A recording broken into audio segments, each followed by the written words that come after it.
all out them pint bottles out granny crib. I poured so much I ain't want to live. Told money then, shit we in the wind. I was in the hood when I clipped the bin. Since a young nigga I been ready. Went glass house on every Chevy. In this game I tried plenty settings. It's all or nothing how niggas been. Got sucker niggas, keep suckers with them. One of the reasons I ain't fucking with them. Trish Tech and some more than her. Guess she couldn't even afford a winner. I'm open late, don't need a scale. And it's always over, sneak wishing well. I double down, slick shit to spell. Shawty know I don't kiss and tell. I'm faded, faded, faded, faded, faded, faded, faded. I'm faded, faded, faded, faded, faded, faded, faded. Hell, I'm faded, faded, faded, faded, faded, faded, faded. I'm faded, faded, faded, faded, faded, faded, faded, faded.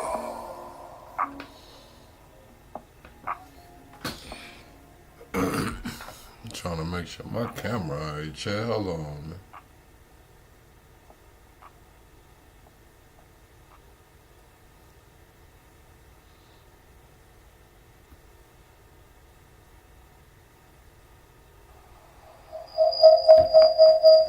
Damn, Chad. My bad, man.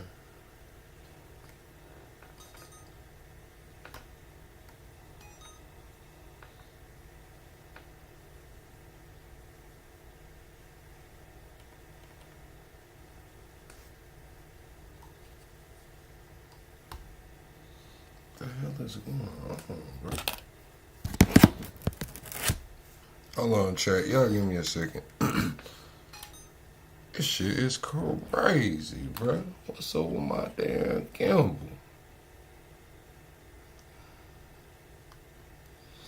This shit is crazy, chat.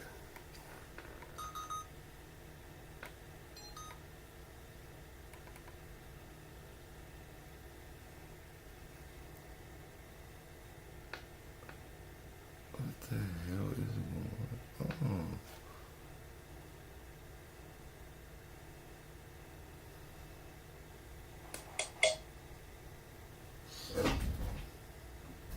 Alright, is that better? Alright, Chad. Double tap the screen, shut a live out, man. Hold on, Chad. Trying to get this shit together, man.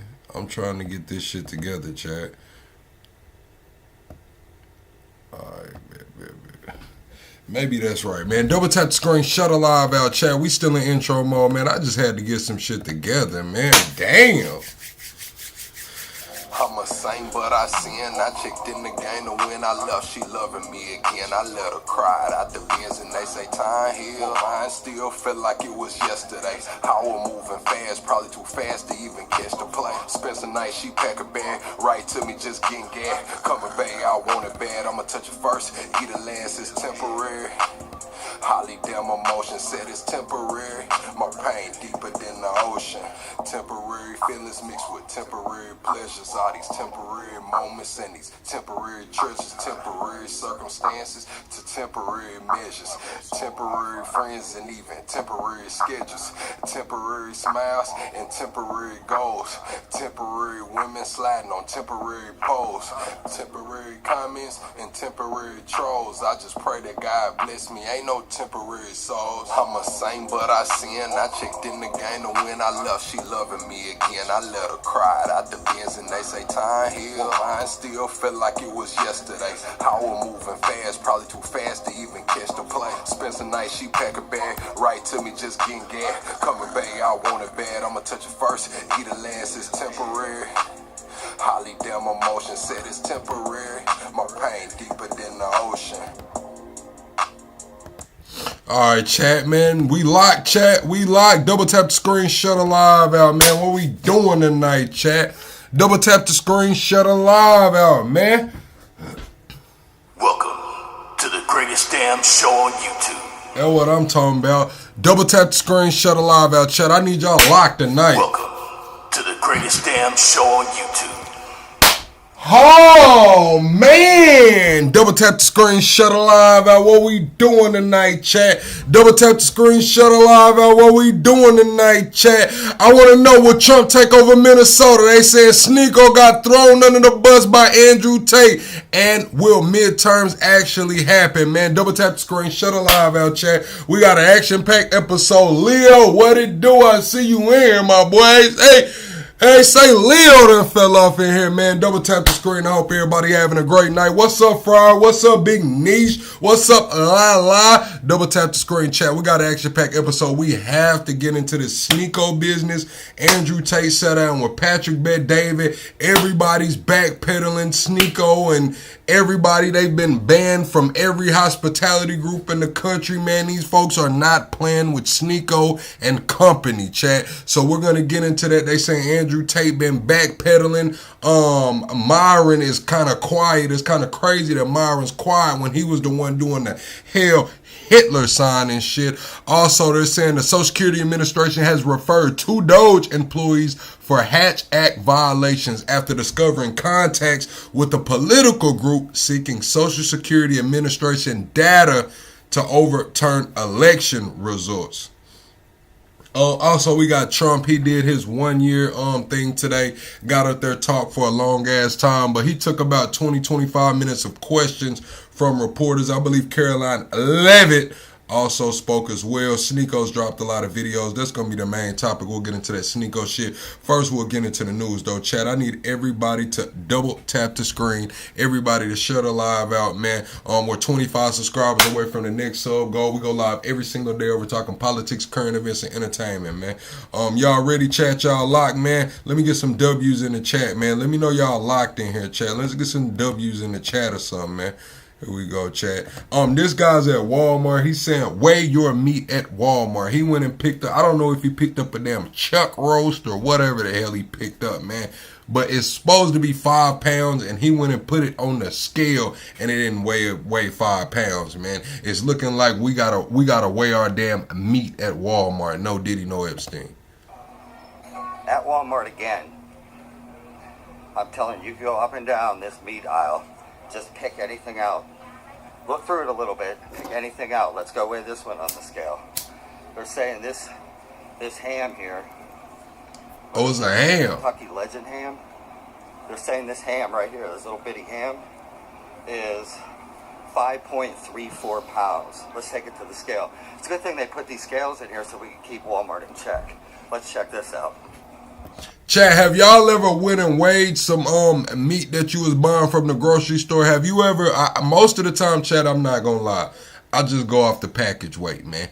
If the package says it is what I'm not taking that shit to the scale, but I might need to, man. I might need to start taking this shit to the scale, man. Appreciate that, Friars. What's up, Tony? 2.25. They were trying to get somebody for $25. $25.59 for this. Bro, that shit is pork, man. They were trying to charge $12, $13 a damn pound for some pork at Walmart, man. I turn all that shit over in there, bro. Like, what? $13 a pound for some damn pork? That shit probably wasn't even honey glazed, bro. They had it at 5.5 pounds, man. He went and put that bad boy on the scale. It was like 2.25 pounds, man. It's like $13, man, a pound for some damn ham, bro. I tear all that shit up in there, man. It's crazy. How many in there are off? Start digging through here. See how many in here are off. If I was unknowing, I was in a hurry, I just grabbed that ham and threw it in, it would ring up $25. I literally spent about 2 minutes in here. I've started going up and down through things, looking at stuff. I found this in 2 minutes. Check your meat, folks. Check your damn meat. Not only do we got to worry about lab meat or worry about these damn pesticides and shit, now we got to worry about the damn weight, bruh. I thought only restaurants did this shit, man. Tell you you're getting a quarter pound and then they, cook it up and you're actually only getting a little thin ass piece of beef. But It's going on in the wholesale grocery store, man. Sam Walton would be rolling over in his grave about this shit, man. Sam Walton would be rolling over in his grave about this shit, man. Wasn't Walmart built on small margins, man? Isn't that what Sam Walton's dream was? Damn small margins and shit. Now we got whoever's running the damn company, shorting everybody. That's like that's like being in the streets, man, and trying to buy something, bro, and they just short your sack by half, bro. That's like them only giving you half of whatever the hell you paid for. All right, chat, we're gonna move on, man. This guy's saying that he's liberal as hell, but because of the ICE raids, he went and bought his first AR, man. He's out here with his first AR at a damn rally. I don't know what it is, man, but this guy, liberal as fuck, just bought his first AR, man. And he's saying that the right does not like it when the left takes up arms, man. The right does not like it when the left goes and gets guns. And I just want to know, chat, why is that? Why doesn't, if we're, you know what I'm saying, pro Second Amendment, why does the right get mad when these liberals go get some damn guns? Listen, chat, I forgot where the fuck I was at, man. Where was I at? I seen this guy with a hat. That motherfucker said dogs on it. Democrats own guns, man. And that shit didn't rub me no way. I guess it's because I'm not a Republican, I'm a centrist, but that shit didn't rub me the wrong way. Okay, dogs. Democrats own guns. Like, I have no problem with any man in this country going to get his damn gun, man. What the hell is going on? This is America, baby. I'm generally a pretty liberal person, but when I saw videos of ICE jumping out of unmarked vehicles and nabbing people off the street, that's when I actually bought my first AR-15. So I'm pretty new to this, but the Second Amendment's for all of us. And now I'm seeing videos of Black Panthers out in Minneapolis, chasing down ICE and other police and stuff. I think that's what it's all about, And now the Black Panther parties, I don't know how many Black Panther parties it is or how many subsects it is, but one of them is running around with big ass ARs talking about they not fucking with ICE. You know what I'm saying? They're taking up for all the illegals, all of the disenfranchised and people. Then we have another set of the Black Panthers that said, look, man, we're not helping any illegal, we're not helping any illegal immigrants, man. If they're here and they're illegal, man, that's not our fight. We just gonna watch the fuck out, man. But if they're just black or brown and they're American citizens, then we will protect them. So it's looking like the Black Panther Party has some sort of infighting going on. We're facing tyranny right now. And I want to be prepared for if that stuff comes to my neighborhood. Man, I want to know why the fuck am I getting ads all the time? These vertical lives are not supposed to have ads, bro. And I'm watching this shit on my other screen and I'm getting ads, bro. It's got to be the intro, bro. We're finna have to stop playing the damn intro, I think, Chad. That shit is crazy.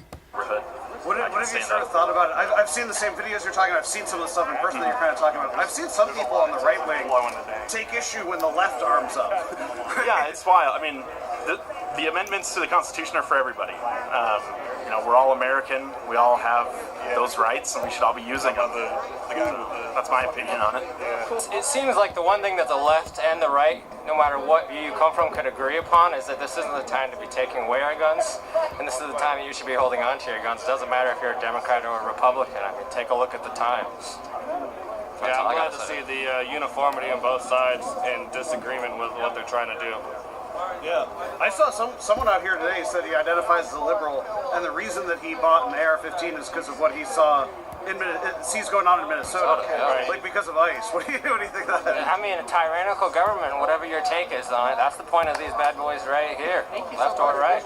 That's what we're here for. Yes. I felt dude right there, man. The guy, and the last guy talking, he kept it real, man. That's what it's for, man. Listen, now's not the time to be taking anybody's damn guns. Real talk, chat. Now's not the time to be taking anybody's gun, chat. All right, let's get into the news before we get into that sneak on Andrew Tate and shit. Let's get into the news. We'll get into Trump's Q&A. We'll listen to Trump's Q&A right here, man. Or y'all want to see? Let's see what Caroline said first. Let's get into the Caroline Levy before we get into that Trump. I just know she finna get up here and spend some shit. Oh yeah, chat. Do y'all think the government's gonna shut down? They're supposed to be voting on that $1.2 trillion spending bill. I believe a lot of that chicken was going to the defense budget. Hold on, let me see. Caroline. Let's get into it, man. Let's see what the hell Caroline said.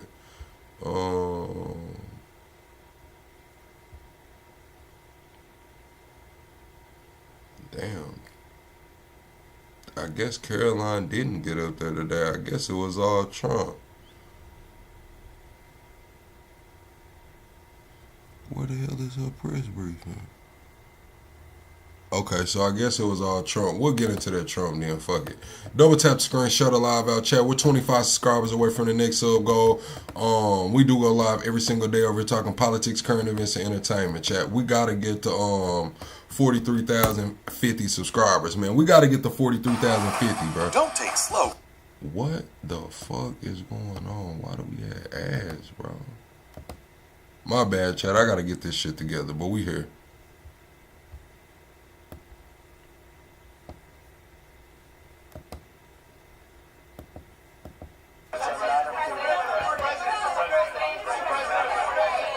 Please. Yeah, go ahead. Thank you so much, Mr. President. I have two questions for you. One, do you want your Board of Peace to replace the UN? Well, it might. I mean, the UN just hasn't been very helpful. I'm a big fan of the UN potential, but it has never lived up to its potential. The UN should have settled every one of the wars that I settled. I never went to them. I never even thought to go to them. They should be able to settle those wars. They don't. I believe you got to let the UN continue because the potential is so great. Like, I don't get the comment. It's like you got to let the UN continue, but at the same time, you're building your Board of Peace. Trump's building a Board of Peace. He's invited Putin, a lot of other people to this Board of Peace that's kind of gonna rival some shit like that. I don't know, bro. I don't know what's going on, chat. These headlines come so fast these days. You invited Lula from Brazil to be part of the Board of Peace. I did. What role do you expect him to play, especially a big role. I like Venezuela? Yeah, and another one, because Are you from Brazil? Yes. The EU and Mercosur just signed a trade agreement this weekend, which is going to be the biggest trade zone, free zone in the world. Right. At the moment, you are talking a lot about tariffs. What is your reaction to that? So, two questions, Lula. Well, look, I just think this. I think we have trade like we've never had before. We're doing better in trade than we ever have before. We're not being ripped off by every country in the world like we were before.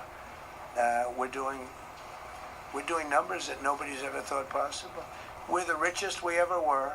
It's because of tariffs and the proper use of tariffs. And we're also the most... Do y'all feel like America's doing better than they have ever done before? Press 1 in the chat if you feel like America's doing better than we have ever done before. Press 2 if you don't believe it. 1 if America is at its best right now. 2 if it's not. Double tap the screen, chat. We are shadow banned right now. I need y'all help. Double tap the screen. Let's get this shit out here, man. Let's have a good night tonight, man. What the hell is going on? I just knocked the screw off of that bad boy. Cure. As an example, Iceland, without tariffs, they wouldn't even be talking to us about it. So we'll see what happens. I think it's going to work out quite well. Yeah, right behind. Thank you, Mr. President. How would you characterize your relationship with Emmanuel Macron and Keir Starmer right now? And have you spoken to them since your Truth Social post last No, I haven't, but I think I get along very well with them. So Trump released text messages last night of Macron that Macron sent them. And then we see Macron get up there today. I get whatever summit that they're at. He got on some fucking Ray-Bans, some damn blue Ray-Bans. Like, I don't know who wore them better. Is it Macron or is it Biden? Who wore the damn stunner shades better, man? Macron or Biden? But Trump did do some petty ass shit. I'm not gonna lie. Trump released their text messages last night. I guess Macron was like, look, man, we with you when it comes to Syria. We with you when it comes to, this Iran shit. But you gotta chill out on Greenland. We're willing to, see what you got going on at the G20 or was it the G7? I don't know which one it was. We're willing to sit down, have some dinners, and talk this shit through. Man, Trump screenshotted that shit and uploaded it directly to Truth Social, man. Like, what the hell is going on? They always treat me well. They get a little bit rough when they're, when I'm not around. But when I'm around, they treat me very nicely. And, I like both of them. They're both liberal.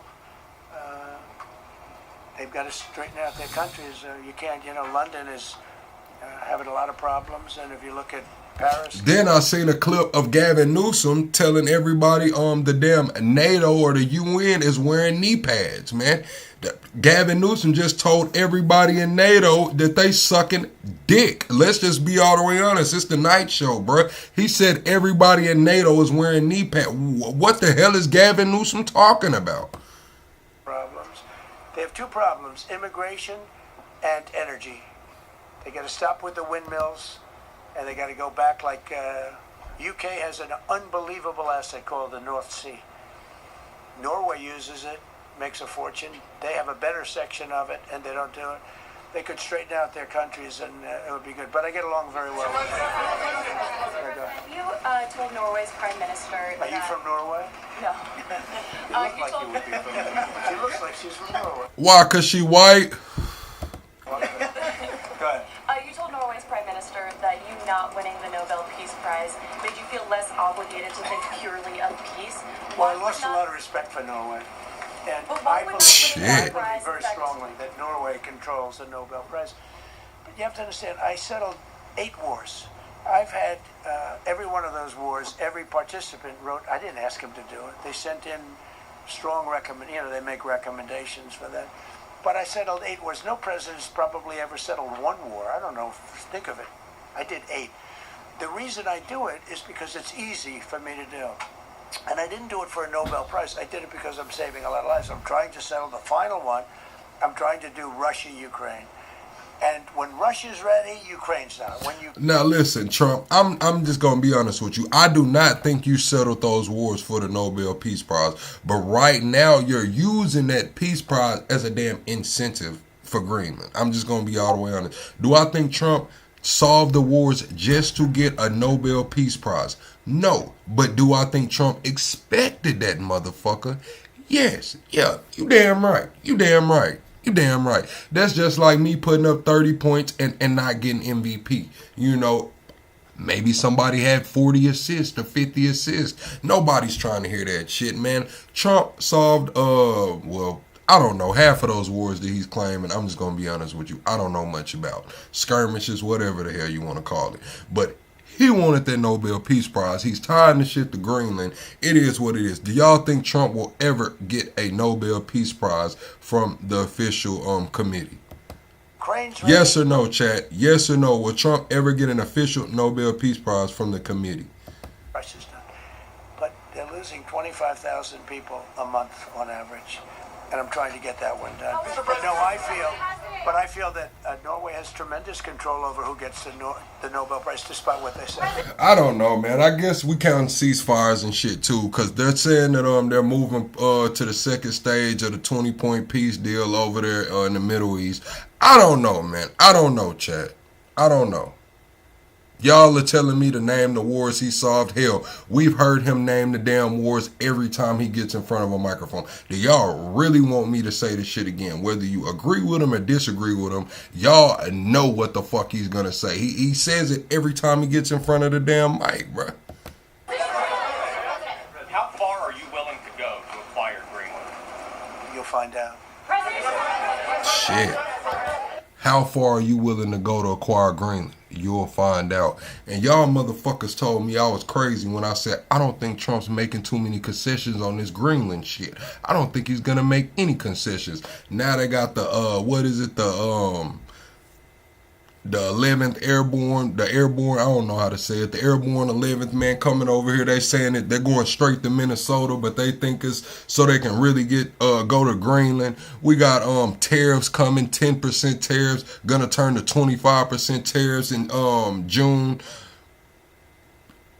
I don't think Trump's bullshitting when it comes to this Greenland shit. And what is honestly even more scary about the situation is they keep talking about this midterm shit. They keep talking about, hey, look, if some shit doesn't go on and midterms roll around, we're all going to fucking jail. So I can guarantee, I can damn near put my bottom dollar on it. He's going to try to make that fucking move on Greenland before November.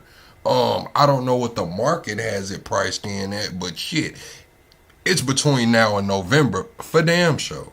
For damn sure. Mr. President, Hassett has said that those Thank you, Dorsey. 11th Airborne Division. $2,000 tariff rebate checks would be up to Congress to decide whether or not to disperse that. Do you agree with Kevin Hassett on that, or do you think you can do that unilaterally? I don't think we would have to go the Congress out, but we'll find out. The reason we're even talking about it is that we have so much money coming in from tariffs that we'll be able to issue at You check yourself, Tom. Don't tell me to check myself. You check your motherfucking self, Tom. least a $2,000 dividend and also debt for the country. But we'd do a $2,000 dividend to the people of our country. Would probably set a limit of, income limit where it made sense. But we will be able to make a very substantial dividend to the people of our country.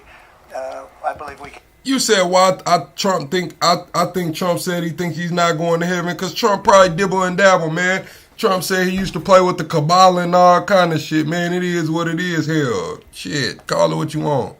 You can do that without Congress. Last night on Truth Social, you said that the British plan to hand the base of Diego Garcia over to Mauritius and then rent it back was an act of great stupidity. Previously, you backed that deal. Is it now your position that the deal should not go ahead? I think that they, when they originally were going to do it, they were talking about doing some concept of. You said we should study the fall of Rome and looked a lot like this. Well, if we want to be honest, Trump's kind of reining this shit in. If they said all of that shit failed, why? Because they tried to overextend their reach. They were too spread out. America has all these damn army bases everywhere. Now we hear Trump come through with the Monroe Doctrine 2.0 talking about let's lock down the Western Hemisphere. It kind of sounds like he trying to, rein this shit in so we don't fall like the Roman Empire. I want to be honest with you, when they took us off the gold standard, we were pretty much fucked. So shit, this shit's been a brewing since what the early '80s, late '70s. Man, shit's fucked up right now. Yeah, but now they're looking to essentially just do a lease and sell it, and I'm against that. It's a reasonably nothing like Greenland, but it's a reasonably important area of the globe. Not to anywhere near Greenland, but. I think they should keep it. I don't know why they're doing it. Do they need money? Mr. President, with your support to the Syrian government, most probably you avoided another civil war and a bloodshed in Syria, especially after the fall of the regime. I did a good job. The Syrian government, the last 2 weeks, had to use some force to implement its force on specific areas. And to keep the prisoners, the terrorist prisoners, which are some of the worst in the world, at bay. So they were able to keep that. He's working very hard. The president of Syria is working very, very hard. Strong guy, tough guy. Greenland said they don't need any money, man. Greenland said that they don't want to live like Americans, man. They don't need that money, man. Pretty rough resume, but you're not going to put a choir boy in there and get the job done. I spoke with him yesterday because we were talking about the prisons and what was going on. We have some of the worst terrorists in the world in those prisons, and he's watching them. Well, serious. Mr. President, Gavin Newsom is going to be at Davos if he's not already there. You're probably going to run in. What do you mean you can't be reining in something and be an accelerationist at the same time? Why not? Why not, Tony? Presume that this is for him to raise his platform for 2028, but what do you anticipate his foreign policy platform is going to be? I don't know. I don't know that he's going to be the nominee. I know this. I had a very good relationship with Gavin Newsom when we were, in office together. I was president. He was the governor of California. We had he would talk about it often, and somewhere we just went astray. I just hate the way California is being run. We actually have people leaving. It's never happened before, but I hate the way it's being run. He and I had a very good relationship, really close to the word exceptional, but now we seem to... It's not contradictory, Tony, because he can be reining things in towards the Western Hemisphere, but still be an accelerationist for us inside of our own borders. When I say Trump's an accelerationist or this administration is accelerationist, we just seen the Department of War...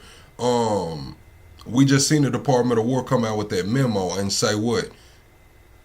that this shit, they need to, everything's accelerated, man. They're cutting the red tape. This is war time. They're going with the AI like it's war time. They're pushing this shit. So yeah, inside of our borders, they're accelerationists. Outside of our borders, I feel like they're reining it in with the Monroe Doctrine. They're trying to secure this shit over here. He's trying to get the fuck up, leave Zelensky hanging. It is what it is. What did he tell Zelensky? Fight your little heart out. You know what I'm saying? It is what it is. So I do think that those two things can be going on at the same time. I don't think it's contradictory because they're two different, I don't know the term. I don't want to say initiatives, but they're two different objectives. One is global and one is inside of our own borders. Not to. President Trump, you spoke earlier. Mr. President, you've been hearing from allies. Thank you so much, President Trump. Kara Castanova from Lindell TV, and you spoke earlier about the 2020 election.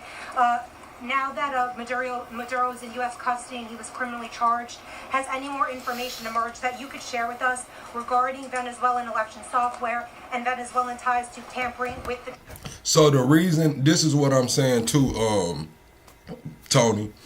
Inside of our borders, the reason that it's acceleration, I'm saying acceleration, is because if the midterms don't go the Republicans' way, a lot of them are going to jail. A lot of them know that they're going to jail. So they're speeding up the timeline trying to get this shit together, man. They're looking for ways to overturn election results. They're looking for ways to enact the Insurrection Act. They're looking for all kind of shit right now. They're trying to stop mail-in ballots. They're doing all kind of shit, man.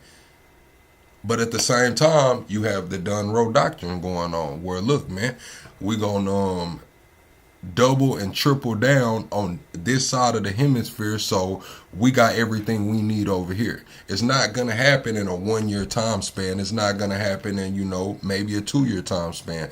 But if they can start now, boom, do something, fuck up the midterm, end up winning the midterms. It is what it is. They're still on par with what they're trying to do. You might have to call in, Tony, so I can kind of get an understanding of what you're saying. You might have to call in. And would you consider speaking to Maduro personally in prison in New York to get some answers on Venezuela's involvement with the 2020 election? No, I don't think I would be doing that. I think my lawyers would be very unhappy if I did that. Yeah, they've learned some things. Please. What happens to the tariff threat to Greenland if the Supreme Court comes out and rules against you on the tariffs? And well, I'll have to use something else. I mean, look, use force? Take a look at the word license. Take a look at other things. I mean, we have other alternatives. But and that was another reason. Like that memo came out today. A lot of people I know. Friars wanted me to look at a couple things. Friars, you might have to join the Discord so you can give me those clips throughout the day, because once I curate my show, I kind of just go on because I at least have a 2-hour episode planned, and then it is what it is. But what I was gonna say is they released a memo today saying that two members of the Doge team basically were bought out by lobbyists. They were bought out by this is the exact statement.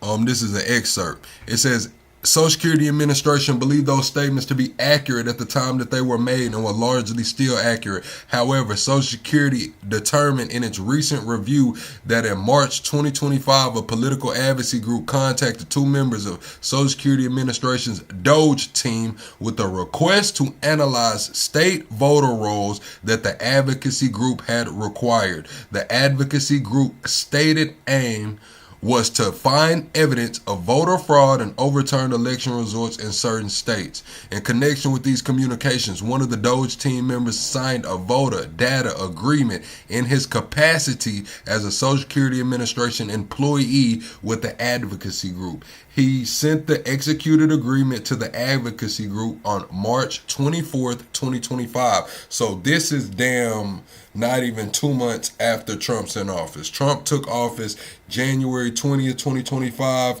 By March 24th, 2025, Doge was sending Social Security administration paperwork via the voter rolls to a private, a political advocacy group. So not even 3 months into the damn term, and they're trying to get these people on the Hatch Act. I believe it's called the Hatch Act.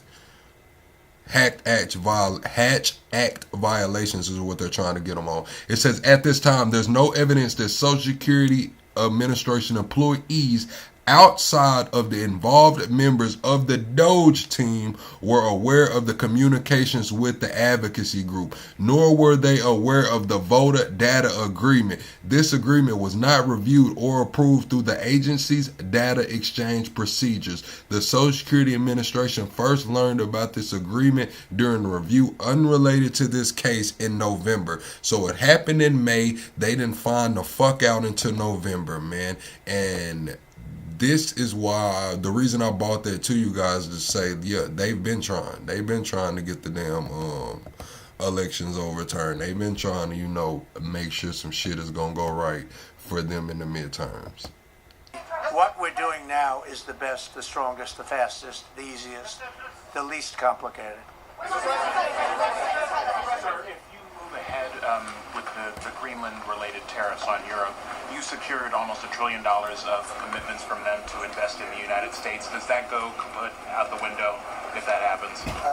I doubt it. Look, they need that agreement very badly with us. They really do. They fought very hard to get it, so I doubt that. But we'll see what happens. We have a lot of meetings scheduled on Greenland. I'm leaving tonight, as you know, Davos, and we have a lot of meetings scheduled on Greenland. And I think things are going to work out pretty well, actually. Thank you, Mr. President. Could you still go to Paris for the G7 emergency meeting as offered by President Macron? No, I wouldn't do that.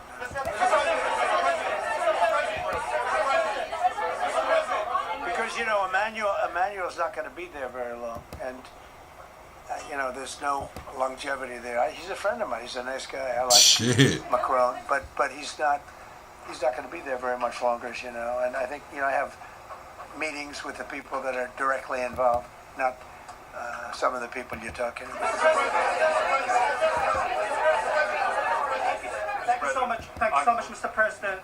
I've never seen this room like this. Is this a celebration of the first year? Yes. Have you ever seen it? I've never seen this many. I hope we have a very good structural floor. This used to be a swimming pool. You're sitting over a swimming pool. I could see that happen. But we need a good structure here, don't we, huh? Yeah. Thank you so much, Mr. President. Happy 1 year anniversary. Thank you. And my question is on Syria. The Kurds, as the most loyal U.S. partners, facing attacks by some Syrian elements within the Syrian government. Will you do to ensure the Kurdish rights protected and their effective forces against terrorism in Rojava, Syria continue, as the Kurdish see you as a president does not abandon his allies? Well, I like the Kurds, but just so you understand, the Kurds were paid tremendous amounts of money, were given oil and other things, so they were doing it for themselves, more so than they were doing it for us, but we got along with the Kurds, and we are trying to protect the Kurds, that's correct. Ahead of your speech in Davos, can you give us a preview of what we can expect as far as, laying out the plans for Americans to be able to buy homes? I think more than anything else, what I'm going to be speaking about is the tremendous success that we've had in 1 year. I didn't think we could do it this fast.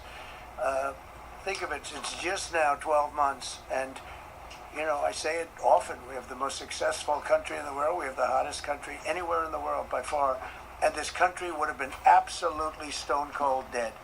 And I'm going to be talking about it. Because a lot of them could use some of the advice as to what we did. They need energy. You take a look at their energy policy, they're going to destroy themselves with what they're doing with the windmills and all the nonsense. They need energy help badly, or they're going to be in big trouble, and they need immigration help badly. How much longer do you want to go? Call it. I do.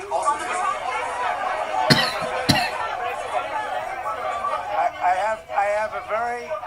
have a very important call with President Erdogan, who I like a lot. By one or two more questions. Go ahead. Yeah, Pretty Thing says still no affordability plan. Of course not. What they're gonna do is pump the debt. We're gonna get a new Fed chair. Fed chair is gonna, bring back quantitative easing right around the time income tax time comes. So they're gonna tout it as the largest tax season in history. Markets are gonna shoot the fuck up, and then they're gonna rug pull us, man. They're gonna rug pull us, man. We're fucked. We're fucked, man. We're fucked, man. We got people dumping U.S. treasuries right now. People pulling all the way out, man. They said we got a softening dollar. There's no stability under Trump and his damn tweets. So it's like, well, we're fucked, man. They're finna run markets to all-time high. Rug pullers going into fucking the fall, man. Yeah, it's going to be great tax time. Everybody going to be riding spinners, man. Brand new cars. Largest tax refund in history, man. We got quantitative easing coming back, man. New Fed chair, man. And they're going to fucking rug pull us, chat. Watch. Not financial advice. Go ahead. One question about the red blouse. Go ahead. You talked a lot at the beginning of this about the economy, some positive economic indicators. Polling shows a majority of Americans don't feel the economy is doing well. Are you worried you're making the same mistake as President Biden? No, I hope I don't make the same mistake as him. Look, I inherited a terrible, it's a great question because we inherited a terrible Thank you, Too Strong. Between the border, between all the problems, the whole country was falling apart. And in 12 months, less than 12 months, in 12 months we have the strongest border we've ever had. We have prices that are much, much lower than they were for the last. We inherited very high prices. We inherited, remember this, inflation was at a historic high. We had never had inflation. That's what I'm saying. Quantitative easing might bring more inflation or worse. Or worse. That's what Jerome Powell's been talking about. It's like, at this point, Trump wants to control the Fed too. And that's not what the Fed chair is supposed to do. That's not what they have these meetings for, man. This shit is supposed to operate outside of politics, man. They're supposed to look at the raw data and make the best informed decision, man. We got the same people talking about in the Fed wanting control of the damn Fed. It's crazy. Just being honest, would you let someone coach your fucking team that wants to end your team? He just told you, man, I wish this team wasn't here no fucking more. And then we're gonna it's crazy, bro. It's crazy, man. I think the Fed should either operate independently or just not fucking be there, man. It straight up, man. That's what we brought it here for, man. The shit's supposed to operate independently. I don't know, Chad. I'm scratching my head with this shit. Like that. They say 48 years, but whether it's 48 years or ever, we had the highest inflation, in my opinion, that we've ever had. Prices, because of that, were very high. I inherited, we brought down eggs immediately. Remember the first news conference, they were screaming at me about eggs. I was in the position for 2 days, and they're we brought eggs down to lower Thank you, Too Strong. Before. And by the way, they continue that way. We brought the prices down from when I came into office and from what Biden had, way down. No, yeah, they are operating independently right now. Right now, shit. When is Jerome Powell out in March? I think Jerome Powell's out in March, man. Whoever Trump brings in, man, it's got to be a yes man or they're not getting a fucking job.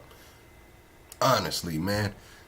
Let's be honest, man. Trump already said, man, Powell's too slow. He's damn old, whatever he called him, donkey, jackass. I don't forgot what he called him, man. Said he's too slow, man. That means, look, when I tell you to fucking jump, Jerome, you're supposed to say how high, motherfucker. So when they put the next person in there, man, when they say jump, that person gonna say how high, motherfucker. Straight up, man. This is what we're dealing with, man. The fundamentals have shifted. This is a new day and age, man. We're going to bring them down further. But the job we did is... I know it's not how it's worked, but what is working, how it works. I know that they go have the meeting. I know it's more than just Jerome Powell, and they go sit there and have a meeting, and then Jerome Powell comes out and gives us the damn minutes and sits up there and talk monotone. I know that there's more than Jerome Powell, but that shit doesn't matter anymore. That's what I'm trying to get everybody to understand. The fundamentals have shifted. Trump doesn't give a fuck what they go in there in the damn office conference room talking about, man. You don't give a fuck about that, man. Is a miracle. One of the reasons I'm doing this today. And he's going to appoint somebody who knows that. He's going to appoint somebody who knows that, man. To explain, we inherited a mess and we've made it a beautiful, beautiful picture. Think of gasoline at $1.99 in many states. $1.99 a gallon. It was $4.50, $5. In some cases, $6 or $7. We're at $1.99. And energy is so big. Thank you, Too Strong. Everything else comes down. But the prices are coming way down. And we're going to bring them down further. But we started up here with these guys. We inherited a country that was broken. We inherited a country, and so I have a very warm spot. We've done very well with Venezuela. And by the way, that even in itself is going to help us bring down the... It's crazy. See, awesome black dude.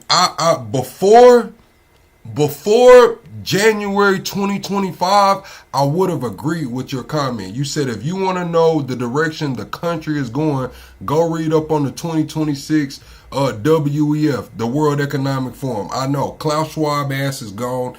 They got him the fuck on up out of there. I forgot. Didn't they just put the dude from JP Morgan over there? Is it the dude from JP Morgan over there now? Listen, I would have believed that until I just seen the where they at right now, the conference that they're saying the globalist shit is over with, man. They're saying right now what Trump is doing is the globalist shit is over with, man.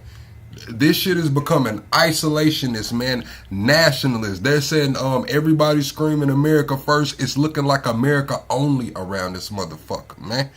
So I would have agreed with you, man, but I think it's changed, bro. These folks are about to go to jail, man, if they don't win the midterms, man. They know it. We kind of know it. We don't know how deep this shit go. Motherfuckers know when they got blood on their hands, man. They're getting up here. Steve Bannon, Trump, everybody's getting up here saying if we don't win midterms, we're going to fucking jail, bro. This shit is going on right now, chat. The oil prices. I mean, the Venezuelan oil, we've taken 50 million gallons of oil. We've taken 50 million barrels of oil out of Venezuela in the first 4 days. We've got millions of barrels of oil left. We're selling it on the open market. We're bringing down oil prices incredibly. And when they come down, and they've already come down, again, $1.99 a gallon for oil. Nobody thought they'd ever see it. All right, one or two more.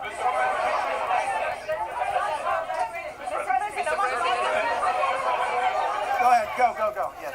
I want to ask you about Iran. Is the military option still on the table?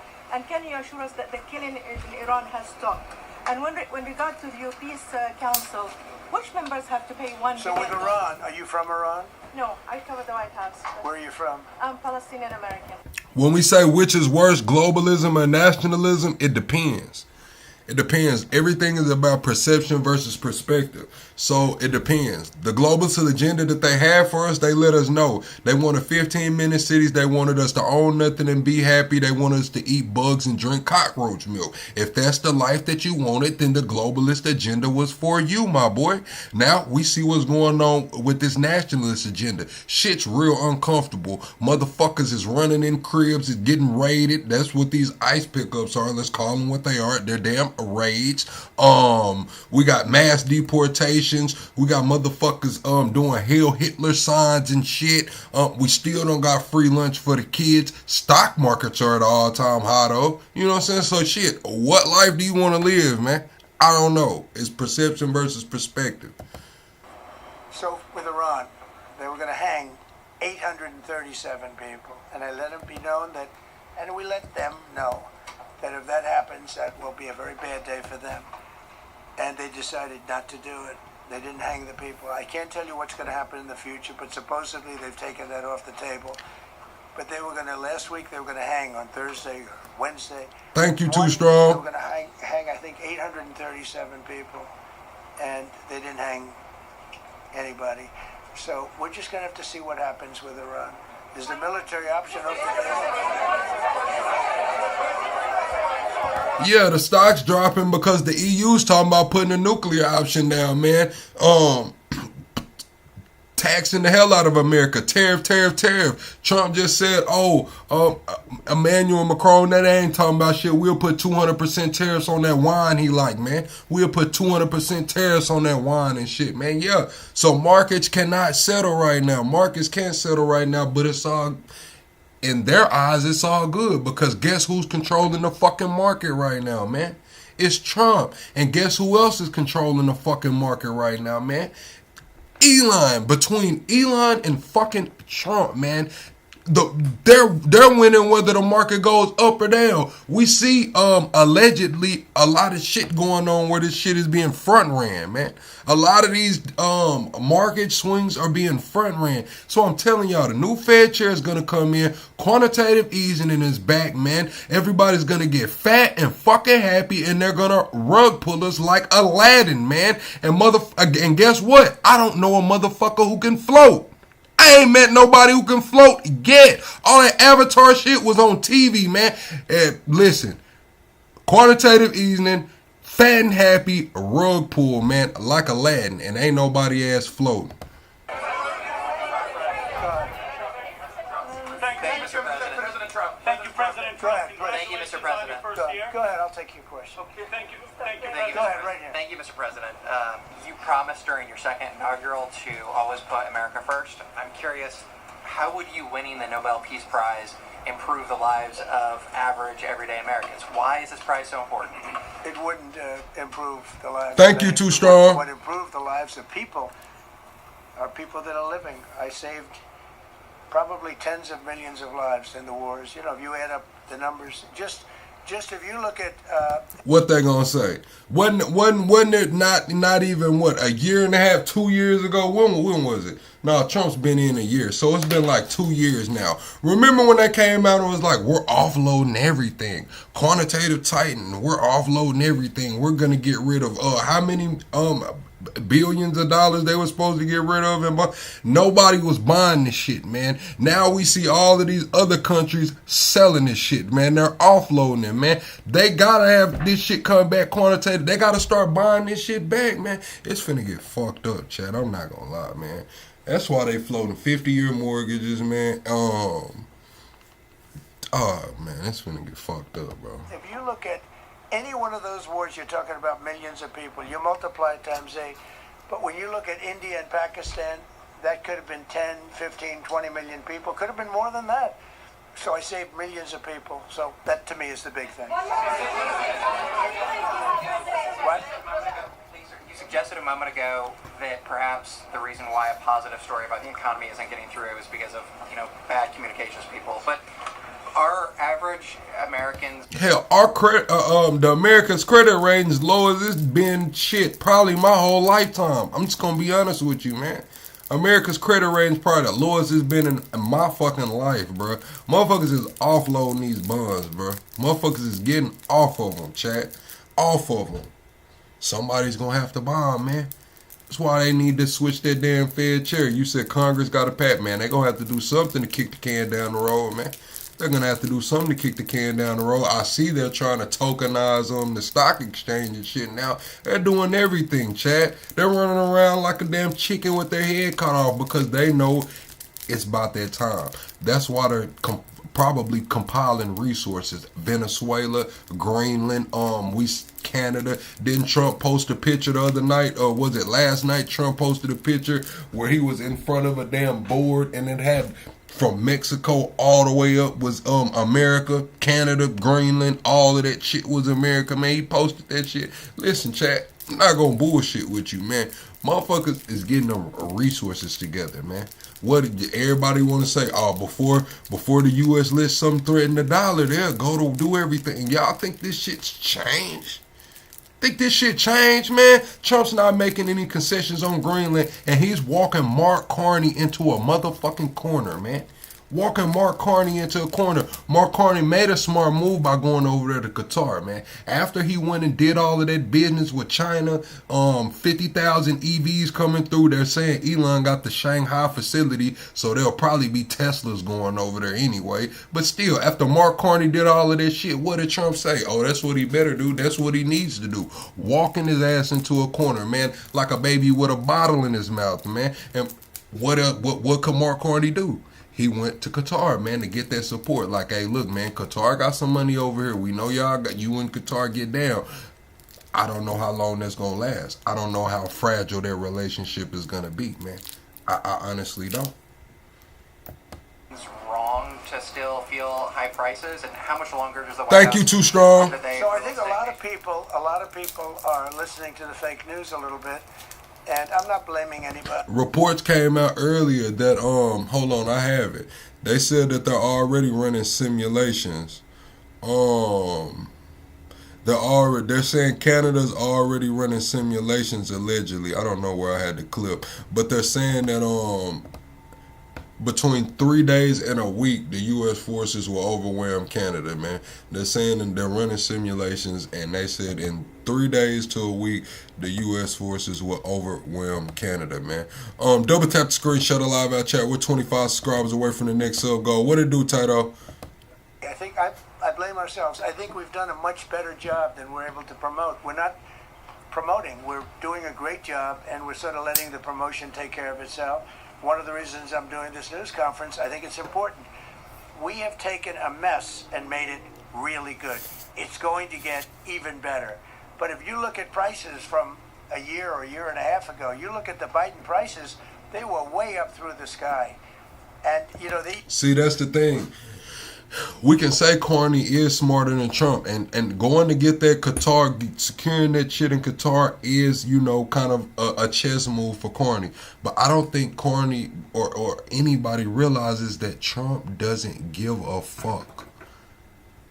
Trump doesn't give a fuck. It sounds like a cliche, but honestly, if they don't win the midterms, this man thinks he's going to fucking jail, man.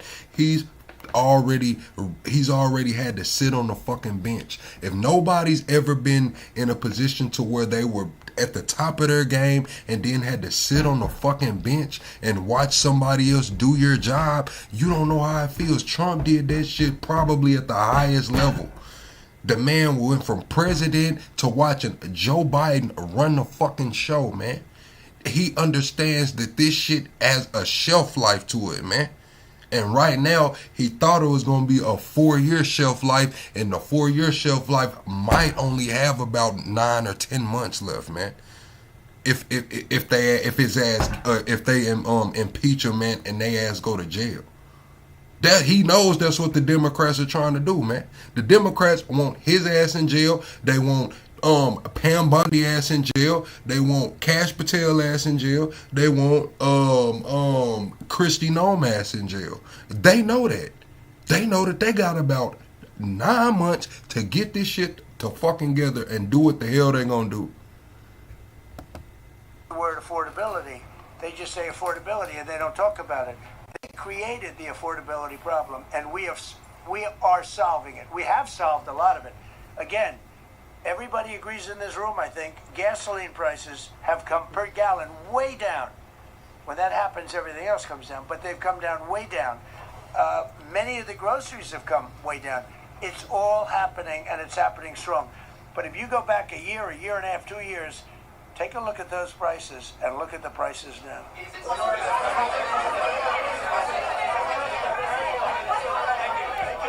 Drip, I don't know if there's going to be elections at all. I don't know. I haven't seen the clip. They're saying Trump whipped out proof of election fraud today at his damn 2-hour, 1 year in speech. I don't know if he did or not. But I know that they are saying 2 employees from Doge are getting charged with the Hatch Act because they gave out Social Security Administration voter rolls and information to a political advocacy group. I.e. some damn lobbyists, man, some shit that ain't supposed to have it, man. When the Democrats were saying, oh, The country sold out, Elon's in all of the damn data and it's getting leaked and shit. Them motherfuckers was on to something, bro. I'm not gonna lie. The Democrats was on to something with that because we got 2 people charged, man, for being all in the Social Security Administration voter rolls, man, sending this shit to political advocacy groups. They're finna, listen, man, when I tell you, man, they finna throw every fucking thing they can at this shit over the next 8-9 months because their own mortality is into this shit. Not literally, but shit, if they go to jail, they're done. They're done. They go to jail, they're done. You made a condition. Where are you from? I'm from Spain. Nice thank you. You made a condition that the political prisoners should be freed. It seems that they are not being as fast as they promised in the beginning. Would that be an issue for the current government? They've agreed that they're going to let, I guess, most of them out. Depends on what they did, but they have released a lot of. Released a lot of political prisoners in Venezuela. That's probably why they went so hard when Big Balls got beat up. Y'all remember when they whooped Big Balls?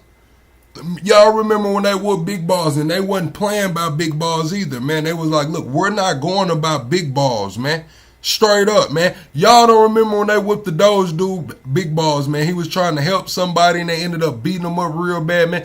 They had, man, listen, Big Balls probably knew what the fuck was going on. They had to get out in front of that like, hey, look, Big Balls, we got you, man. We're going to make sure this shit cool, man. You just keep your damn mouth shut, allegedly. As well. President, earlier on last year, you had indicated that you wanted to take back the Panama Canal. I know we've heard a lot about Greenland. Is that still on the table? I don't want to. You damn right it's still on the table. Lady, have you read into the Monroe Doctrine 2.0, the Dunroe Doctrine, man? Trump had 3 specifics, man. 3 specifics in that bad boy, man. The Panama Canal, the Caribbean, and Greenland, man. He's not making no fucking concessions, man. Maduro ass is snatched the fuck up. He's somewhere next to Sam Bankman-Fried in New York, right?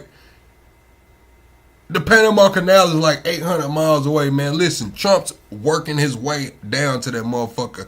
Cuba ass is on the clock, man. Cuba ass is on the clock, man. They talking about regime change in Cuba, man. He's finna lock the Caribbean down. And Greenland,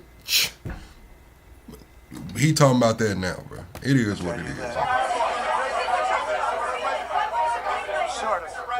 I must say, sort of. That's sort of. Okay, one more. Yes, blonde, blue. Yes, go ahead, ma'am. Go ahead with the blue. Holding.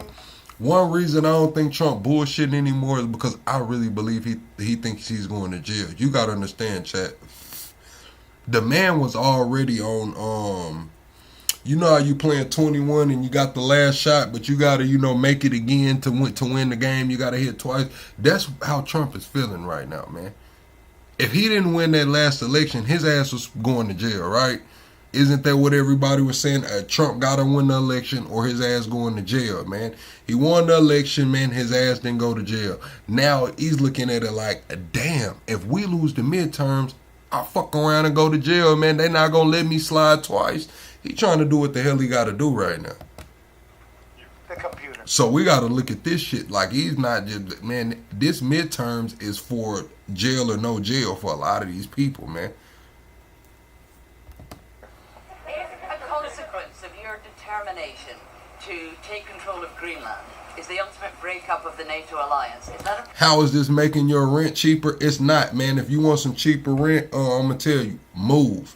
Bring your ass to the country. If you want cheaper rent, come to the country. That's about the only place you get some cheaper rent. Does a 50-year mortgage sound like your rent is finna get cheaper, man? Hell no, motherfuckers not trying to pay on shit for 50 years. How many damn times somebody gonna have to come repair your HVAC or do some damn work on the house over 50 years, man? Your rent's not gonna get cheaper unless you move. Real talk. price you're willing to pay? You mean the breakup of it's very interesting.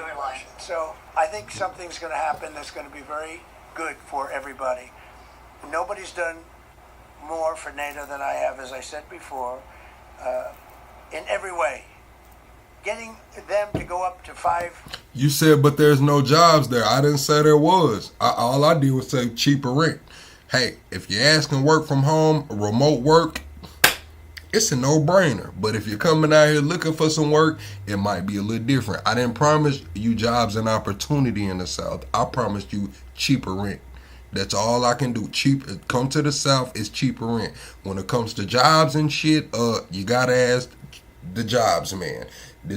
Trump said he added 654,000 jobs to the private sector. He said he just added 654,000 jobs to the private sector. How many of those went to the country? I don't know, man. I don't know. Percent of GDP was something that nobody thought was possible. And pay. At 2% they weren't paying. At 5% they are paying. And they're buying a lot of things from us, and they're giving them, I guess, to Ukraine. That's up to them, but they're giving them to whoever they're giving them to. But they're buying a lot. I think that we will work something out where NATO's going to be very happy, and where we're going to be very happy.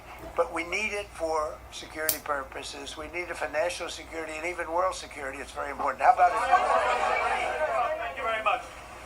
First of all, last year you told me that you believe that the reason you won the election is because God put you in this place so that you could save the world. Looking back 1 year, do you feel like God is proud of the effort that you've put in? I do. Actually, I think God is very proud of the job I've done. And that includes for religion. You know, we're protecting a lot of people that are being killed. Christians, Jewish people, and lots of people are being protected by me that wouldn't be protected by another type of president. No, I think a lot of people are very proud of the job we've done. We've had an amazing... Yeah, he made sure to say he wasn't protecting the Muslims, didn't he? Amazing year. That shit This has crazy. been one of the greatest years. Even some people that wouldn't necessarily love me instinctively, they're saying this was an incredible year. We've had an incredible year economically. Look at our border. Our border was a disaster. What's up, Penny? People poured. It was an invasion into our country of a lot of very bad people. Good people too, but a lot of very bad people from prisons and drug dealers and gangs and horrible people, murderers. Thousands and thousands of murderers allowed into our country. And we now have the strongest border of any country. There's probably not a country, I guess North Korea has a pretty strong border, by the way, but there's not a country in the world that has a border like we do. And we took it from the worst border. We had the worst border in the world. Now we have one of the strongest borders in the world. One more question. You said you're hoping something very... So how do y'all feel about the border policy? You know what I'm saying? I do think we need to have closed borders. I kind of like Mark Cuban's take on the borders. Like, you know, fuck building a wall. Let's just put some high-tech ass shit down there and keep some military down there. You know what I'm saying? That's how I feel, you know. Put high-tech shit on the border, you know. Let's go ahead and ramp up the high-tech shit. Y'all saying y'all got all this high-tech shit for American citizens. Go and put the high-tech shit down there at the border. Put some military down there, man. Call it a day, man. Because we've been trying to build that wall for like 10 years, man. We've been talking about that wall going on 10 years, and that motherfucker's not coming. Get worked out in Greenland, but Greenlanders have made it clear they don't want to be part of the U.S. Well, what gives the U.S. the right to take away that self-determination? When I speak to them, I'm sure they'll be thrilled. Mr. President, are you committed to keeping the U.S. in NATO? I've had such a good relationship. I've made it so much better, so much stronger. It's so good now. NATO is so much stronger now.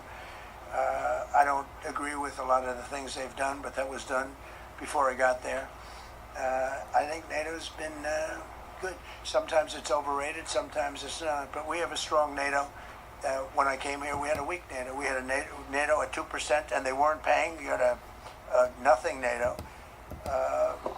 Oh, Chad, I seen something earlier where they said Trump signed an executive order to bring back insane asylums and mental institutions, man.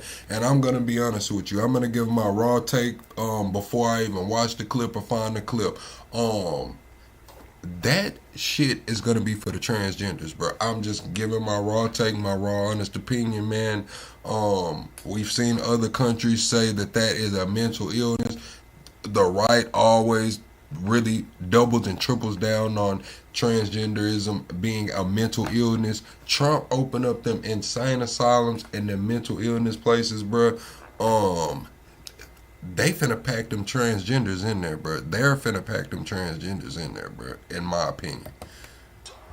Whether you like it or not, it's only as good as we are. If NATO doesn't have us, NATO is not very strong. Yes,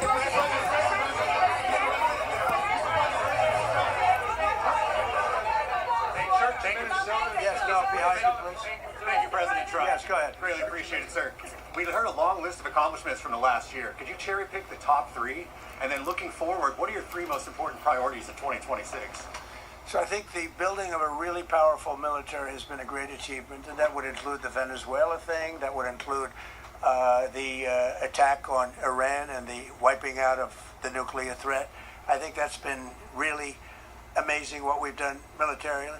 I think what we've done in business has been incredible. We have Well, Christina Lockwood, you say you trans, you might want to tell everybody you could tell right now, because Trump just opened up the mental institution and insane asylums. The clock might be ticking on y'all, man. The clock might be ticking on y'all right now. So while you in the chat telling everybody you trans with the smiley face, man, this administration might be getting ready to put your ass in a mental institution or a sane asylum. So you might want to go on, get all that out now. Tell everybody you gonna tell here.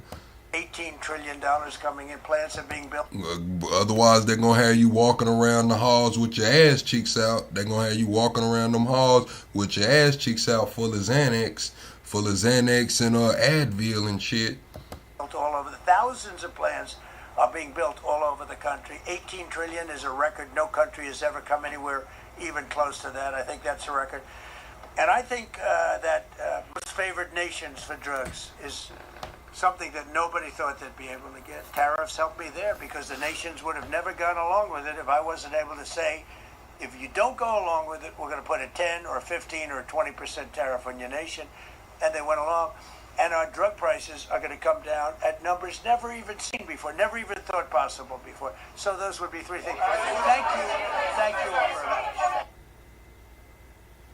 You said I'm describing what Hitler did to trans and gay people. Hey, man, I'm just giving my opinion. If that's what Hitler did to trans and gay people, it just is, man. When I see out of nowhere they're talking about bringing back mental institutions and insane asylums, what the fuck am I supposed to think, man? The fuck am I supposed to think? They just said, he just banned soldiers and athletes. Trump just banned transgender soldiers and athletes. You said what happened to Sneeko? We finna get into that Sneeko in a minute. Hold on. Not right now, though. I got a couple more things I want to cover before we get into that Sneeko. Oh, yeah, are they gonna show Macron ass? Nah, man. Who all seen Macron with the fucking stunner shades on, bro? Like, what's to Macron, bro?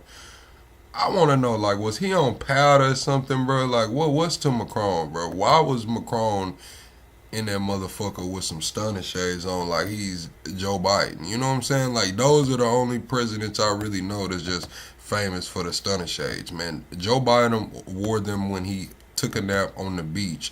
And then we see Macron up here at some fucking conference, bro. Like, what was that? The G20? What conference was that, man? And why the fuck did Macron have on those stunner shades, bro? It's a lot of people. I think it's like a record. Killed somebody. And these are rough people. These are not, this was all allowed into our country through open borders. These dumbest policies, you know, men and women's sports is dumb. But to me, having an open border for the world to come in, drug dealers and prisoners, Venezuela, as an example, opened their prisons into the United States. That's why one of the reasons I felt so strongly against Venezuela. Now I'm loving Venezuela. They've been working with us so well. It's been so nice. And I thought Katy Perry went with Trudeau. Unbelievably nice woman. Also did a very incredible thing, as you know, a few days ago. We're talking to her, and maybe we can get her involved in some way. I'd love to be able to do that. Maria, maybe we can do that. But we're dealing with the people in Venezuela. We made interest on car loans tax deductible for U.S. built automobiles only. So if you buy an automobile built in the United States, we're not doing it for Germany and Canada and different places. We're doing it only if it's built here. We want them to be built here. A lot of the Canadian auto plants are closing and they're moving into the United States. Same thing with Mexico, same thing with Germany, and same thing with Japan and other countries. They're moving into the United States because of tariffs. Because they don't want to pay the tariffs. It's too much. They can't pay the tariffs. So they're coming here. Nothing different than what other smart countries did. But it works better for us. Under my leadership, it's not done properly, but it's done properly. We have, again, more plants being built than at any time in the history of our country. Passed the largest spending cuts in American history, and that was true in my first. We had a tremendous first term also. We rebuilt our military. We had one of the best. We had the best economy in the history of our country, but we're blowing it away now. When this stuff starts opening up, you're not going to see anything like it probably ever again. We slashed the federal budget deficit by 27% in a single year. Think of that, 27. You could do it 2%, 1%, a half a. Hey, chat. Double tap the screen and shut the live out. We're 25 subscribers away from the next sub goal. A lot of you guys come in here and y'all forget to subscribe. It's 1 million of you guys that watch me every month and they're not subscribed. Like, it's crazy. Like, it's 1 million of y'all that's not subscribed. It's wild. Come on, man. 27%. And that's with all of the things we have to do, all of the people we have to put on the payroll to get rid of people that are murderers. Again, when you see people in Minnesota that are murderers, these people are fighting to keep them there. And I say to Christie and to Tom Homan, the great people, they're working so hard. Look at the border. The border is now secure. First time there. Thank you, Belinda. You couldn't do it. You need legislation. I had no legislation. They said close the border. Within 1 month, we had almost nobody coming in. Now for the last 8 months, nobody came into our country illegally. And I find that hard to believe because you'd think somebody, because it used to be millions of people just poured into our country. And I don't think motherfuckers really want to come over here right now. I'm just going to be honest. I don't think people really want to come to America right now. People that do that are Democrat sort of aligned. So, I mean, they're not doing me any favors. We had nobody come in. We have a very strong border. We have very few people coming up. They're not going to make the trek because they know they probably won't be coming in. So it's not as hard as you think. But I didn't have to go back. Remember they said we need legislation to close the border. They had millions of people coming in a month. We have nobody coming in. And we're getting the murderers out. Murderers, people from prisons and jails. Many countries opened up their prisons and dropped them into the United States. Those are the people we're getting out. And we have a lot of heart. They said, you gotta... Drip, I see you say Canada's buying those electric cars from China to hurt Elon, but they say Elon was already ahead of the game. They say Elon got factories in Shanghai. So they're saying that Elon can essentially beat the tariffs. If the Teslas are already there, ready to go in Shanghai. So Elon might have his hand in that pot as well. Up in this. We have a lot of heart for people. They came in illegally, but they're good people, and they're working now on farms, and they're working in luncheonettes and hotels and all. And we're looking to get the criminals out right now, the criminals. And I think it's very important. I mean, every once in a while you see a story, we take somebody. He should be out because they came in illegally. So in theory, they should be. But we're focused on the murderers, the drug dealers, the mentally insane. We have a lot of mentally insane killers. I mean, you can't even talk to them. It'd be nice if you could have a little reason, but you can't even reason. These are seriously ill people. You have a couple of countries where they were loaded up. Their mental institutions and insane asylums were loaded to the gills. They're empty now. But they're filling up because we're bringing them all back. We know where they came from. And every country accepts them. Under Biden, they wouldn't say, they had so little respect that they'd bring them there and they wouldn't take them. They said, get the hell out of here. They would be bringing a plane in to land in a country, and they'd put 5 planes on the runway so you couldn't land the plane. So they'd come back. with the people that they were bringing back. They don't do that with me. They do that with me. They have problems. They don't do it. They accept them back. They're not happy about it, but they accept it back. Cut a record number of regulations. I promised to eliminate 10 old regulations for every one new regulation. Instead, we cut 129 old regulations for each one added. Think of that. I want to do 10. My first 4 years I did, when we put on a new regulation, you had to cut 8. This year I said you have to cut 10. Instead, we cut 129. So every time, so far, can't remain like that, I don't imagine. I hope I can, because we have so much wasted regulation, stupid regulations, regulations where they go. I mean, we finna get it to where we can do what the fuck we want to do, man. No regulations, cutting the red tape. Regulations are there to protect Americans. A lot of the regulations are there to protect Americans. A lot of not a lot. There are a couple regulations I don't agree with, like the accredited investor, like having to make a certain amount per year or have a certain net worth to be an accredited investor. I don't agree with that regulation, but by far and large, a lot of these regulations are for protection. By California, which is a disaster state, with a governor that truly is doing a bad job. He's killing that state. If he ever ran the country, this country would be Venezuela very quickly. Using tariffs slash the U.S. trade deficit by an incredible 77%. The trade deficit is down, and that doesn't include the last month where we had our best month. We slashed. Yeah, Drip, you about full of this shit, huh? No Epstein. Deficit by an incredible 77% in 1 year with no inflation. Something that everyone said could not be done. So we had essentially no inflation. In fact, the last month we had almost no inflation. But we slashed the trade deficit by 77%. If you slash it by 1%, that was good. Again, we did that with tariffs and intelligence.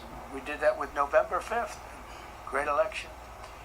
We secured historic trade deals to reduce barriers on U.S. exports with countries covering 40% of all U.S. trade. Think of that. American exports are up by more than $150 billion this year. People said, oh, we're not exporting. All we do is buy. If you keep buying, you're not going to have a country for very long. So we increased exports by more than $150 billion.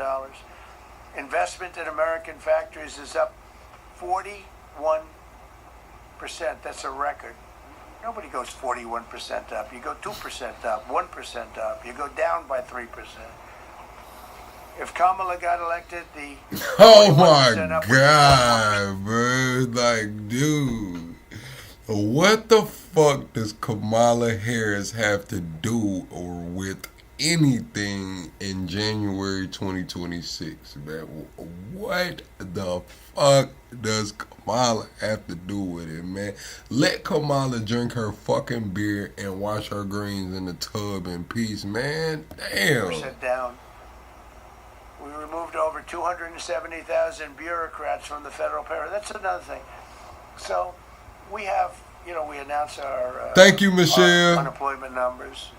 Call it unemployment or employment. And they were very good, but we could make them great. But we've slashed tremendous numbers of people off the federal payroll. Because ultimately, if you're on the federal payroll, I mean, we have jobs where they had 10 people for every job. So we cut. Now, if you want to see some good numbers, I'll hire 1 million people. We cut millions of people off the federal payroll. I don't like doing that, but the good news, I don't feel badly because they're getting private sector jobs and they're getting sometimes twice as much money, 3 times as much money. They're getting factory jobs. They're getting much better jobs and much higher pay. But all I have to do is say, like, what the Democrats do all the time. They hire 1 million people, and then they hire another million. They load it up, and it says, oh, they only have a 3% unemployment rate. It's a fake rate. So with us, we're proud of the fact that we cut so many because, again, I don't want to cut people. Thank you, Michelle. You said, why can't he run her name into 2028? I mean, thank you, Drip, for the 20 gifted. Thank you, Drip, for the 20 gifted. Y'all double tap the screen, shut alive. I'll put some flames in the chat on for Drip and those 20 gifted subs, man. But the reason he can't run Kamala's name to 2028 is because we're tired of hearing that shit, man. Listen, Biden has cancer. Kamala's on a book tour getting drunk, man. Just had a holiday where she cooked some greens, man.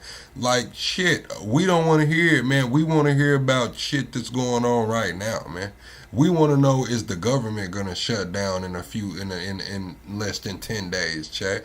We want to know what's up with that spending bill, man. What's up with this $1.2 trillion spend? We still don't have a school lunch and shit, bruh. Like, we talking about whole milk back in the school. Like, shit, is the whole milk going to be free for them kids or not? Like, what? We don't give a fuck about what Kamala's doing, man. Damn. Shit. I don't even know if she's selling those books or not, bruh. I don't know if those books are selling. I don't give a damn what she's doing.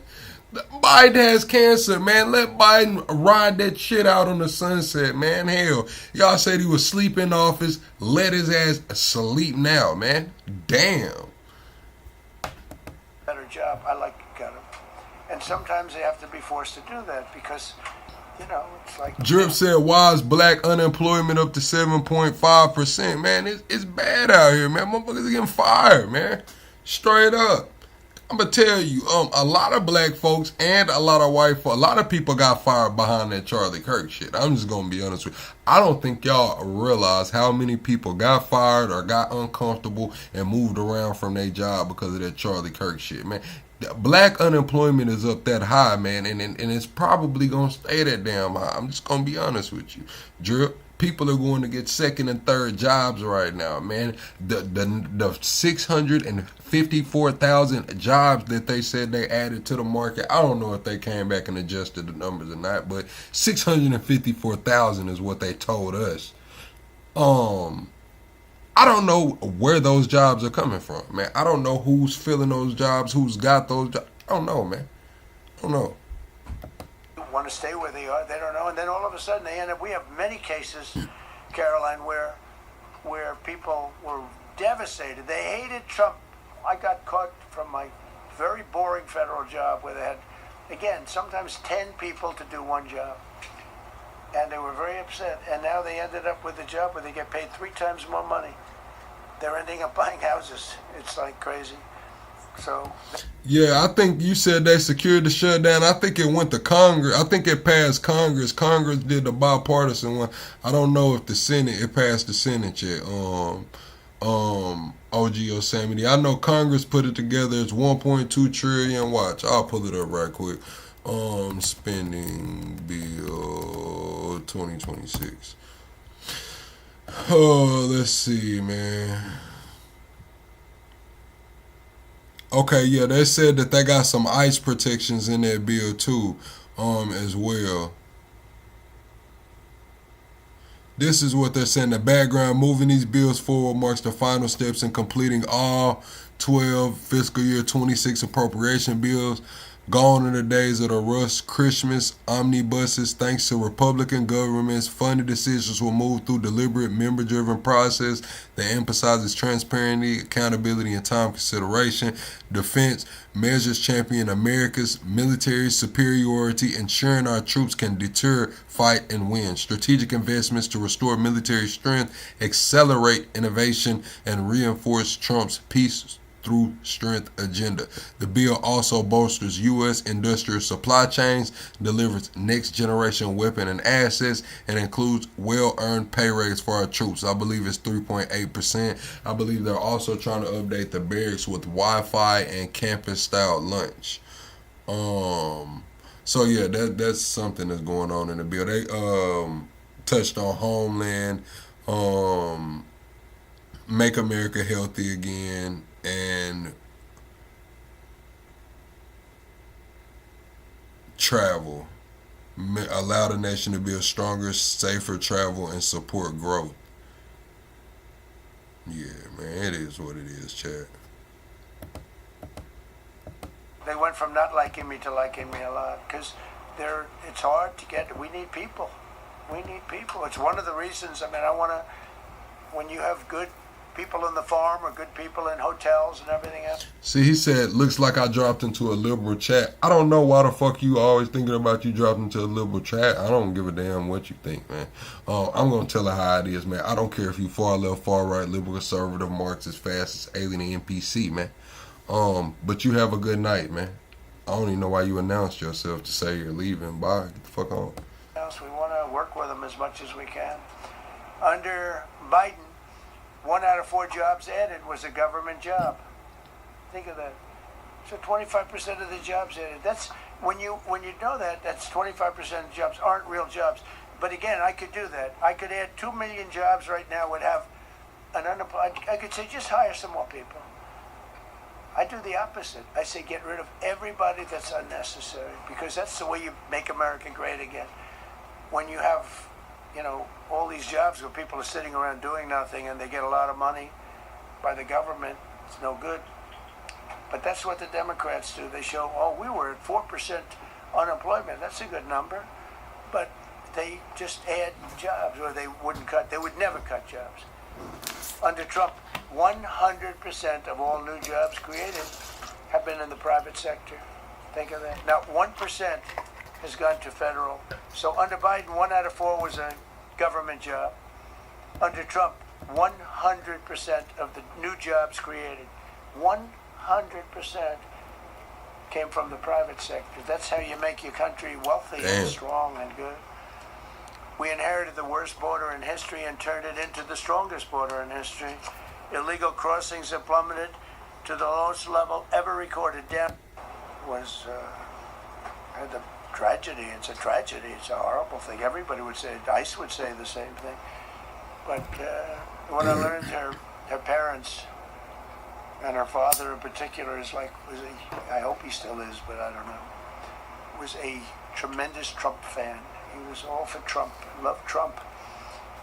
And, it's terrible. I was told that by a lot of people. They said, he loves you. He was, I hope he still feels that way. I don't know. It's hard. What it do, Chris? But her father was a tremendous, and parents were tremendous Trump fans. It's so sad. It just happens. It's terrible. Halted all refugee admissions to the United States, including from Somalia, which is a terrible, terrible place, another dangerous place. And we also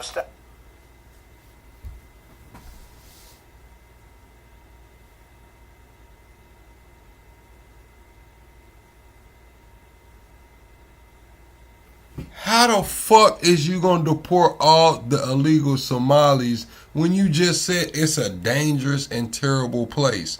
Wouldn't that grant them asylum? Wouldn't that get them TPS? Chat, am I tripping? Am I tripping? Or is there not 3,000 ICE agents out there right now trying to get the Somalis out that came across illegal? And he just said this country is very dangerous and a bad place. Fuck!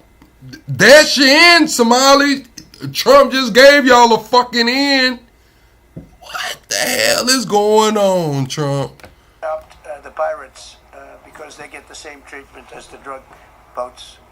So in Somalia, the Somalians, you know what they're good at? That's about the only thing they're good at is they're good at pirating ships at sea, big ships. So you have a huge oil tanker with millions of gallons, millions of barrels of oil. And if it gets hit by a big weapon, the whole thing Thank you, blows Too up. Strong. And they don't want to fight because if they do, they're told by their insurance companies, do not hand over the ship. And they're not allowed to have any guns on the ship. They're literally, you have these massive ships being taken over by a Somalian small boat with a big weapon. I'm just saying, bro, like, that shit didn't make no sense to me. It's like, I understand y'all saying don't do fraud. Of course, the people found guilty of fraud or whatever, they ass gonna get deported. But the family members, we wanted, everybody wants to say they have really big families, they do all of this, man. The family members that have just came over here illegally, they haven't gotten any fraud on their name or anything. Guess what? Trump just said Somalia is a very dangerous and bad place. That sounds like asylum, man. Sounds like everybody ass ain't going nowhere, man. It sounds like a lot of people, man. Listen, if I was Somalia, man, and they was trying to deport, I'll pull up Trump on words, man. Listen, I can't go back to that motherfucker, G. What do you mean you can't go back, man? Do you not hear what Trump just said? It's a dangerous and terrible place, man. I can't go back over there. The fuck is wrong with you? Because if they hit the side of the ship can blow up. I mean, you talk about a blow up. Bad. We've seen some bad things happen, and the insurance companies. Some of these ships cost more than $1 billion to build, and the insurance companies say, "Look, we'd rather give them money than take a chance on $1 billion insurance policy." But they don't have to worry about it because we hit them the same way we hit the people with the drugs in their boat. They don't know what the hell happened, but all of a sudden. There are no pirates at sea. Do you notice? We haven't had a boat taken in a little while. Came out of Somalia, really corrupt place. It's not a country. They don't have government. They don't have anything. Nah, man, we finna move on. I just wanted to hear what the hell Trump was saying, man. We finna get into that Sneeko chat. Press one if y'all know who Sneeko is, Myron Gaines, or Andrew Tate, man. We finna get into that Sneeko, man. They got canceled, banned from all of the clubs, man. So I'm finna play Sneeko's clip first. Sneeko is really good at making videos. I'm not gonna lie, man. No glaze, man. Sneeko's really good at making videos, like. I guess shit, once you make so many videos, you kind of get good at it. But this is his video that he kind of made in response to it. We'll get into his actual stream clips where he was responding. They say Andrew Tate threw him up under the bus, man. But this is the video he made. Damn, is that bad boy gonna pull up? Damn. Oh, there you go. That's why.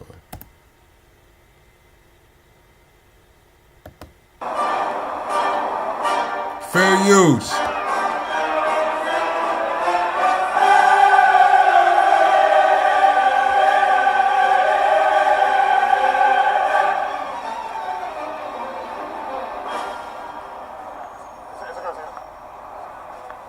There's nothing scarier than being labeled. So they saying that Myron for sure was throwing Nazi signs in the club, and they're saying that Sneeko requested Ye's song I'm a Nazi, and he was throwing Nazi signs in the club as well. Sneeko said he was not throwing a Nazi sign.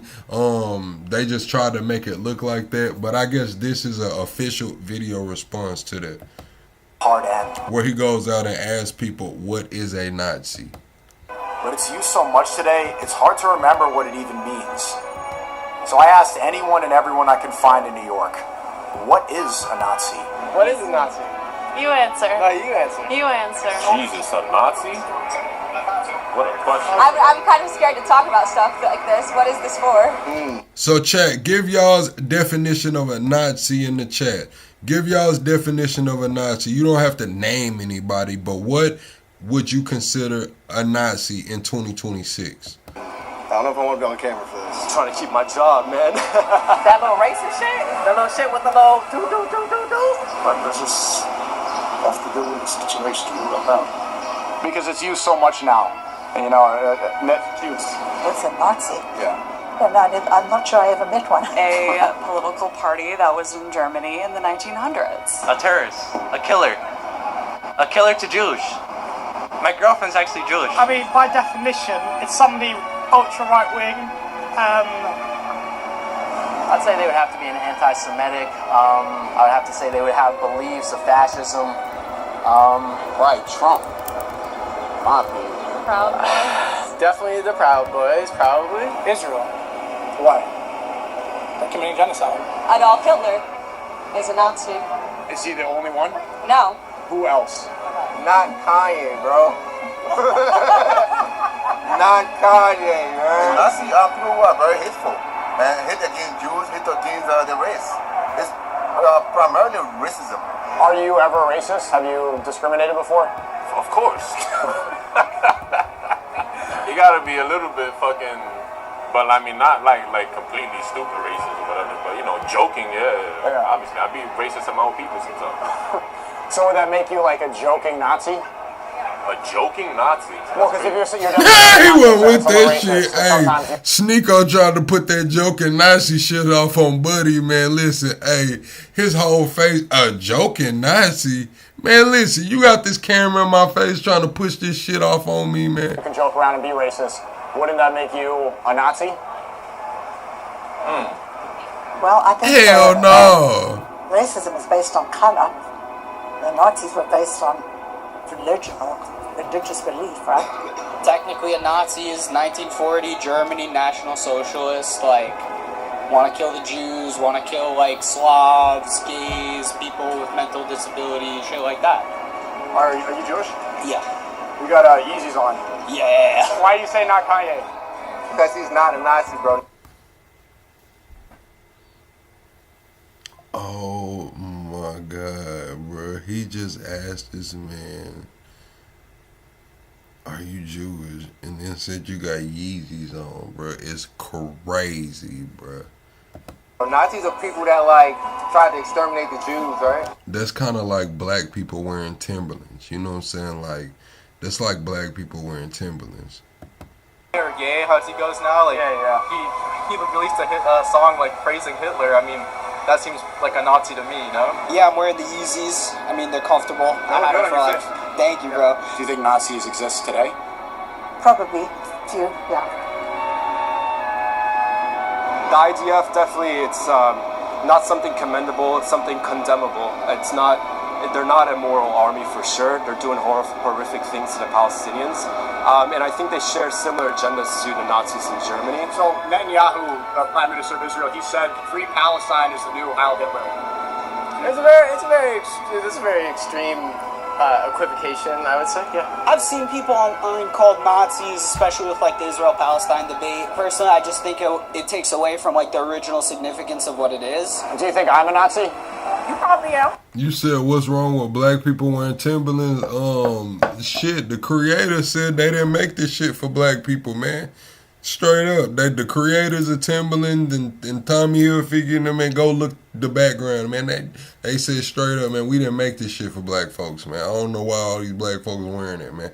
In so many words, it was, I don't know why niggas took Timberlands and shit. We didn't make this for y'all, man. Really? You look fly. I don't know, these Nazis are modern. You think so? Wait, so fly? You think being fly has something to do with being a Nazi? Yeah, Caleb, we on Discord. Maz, drop the Discord for Caleb, man. Caleb, you have to screenshot the chat or go to my community tab wall. You have to screenshot the chat and go to that damn picture in your camera roll, and it'll take you to the Discord. Maz, drop the Discord. Yeah, because they got to blend in. They got to make other people so comfortable. And then they throw on their rhetoric.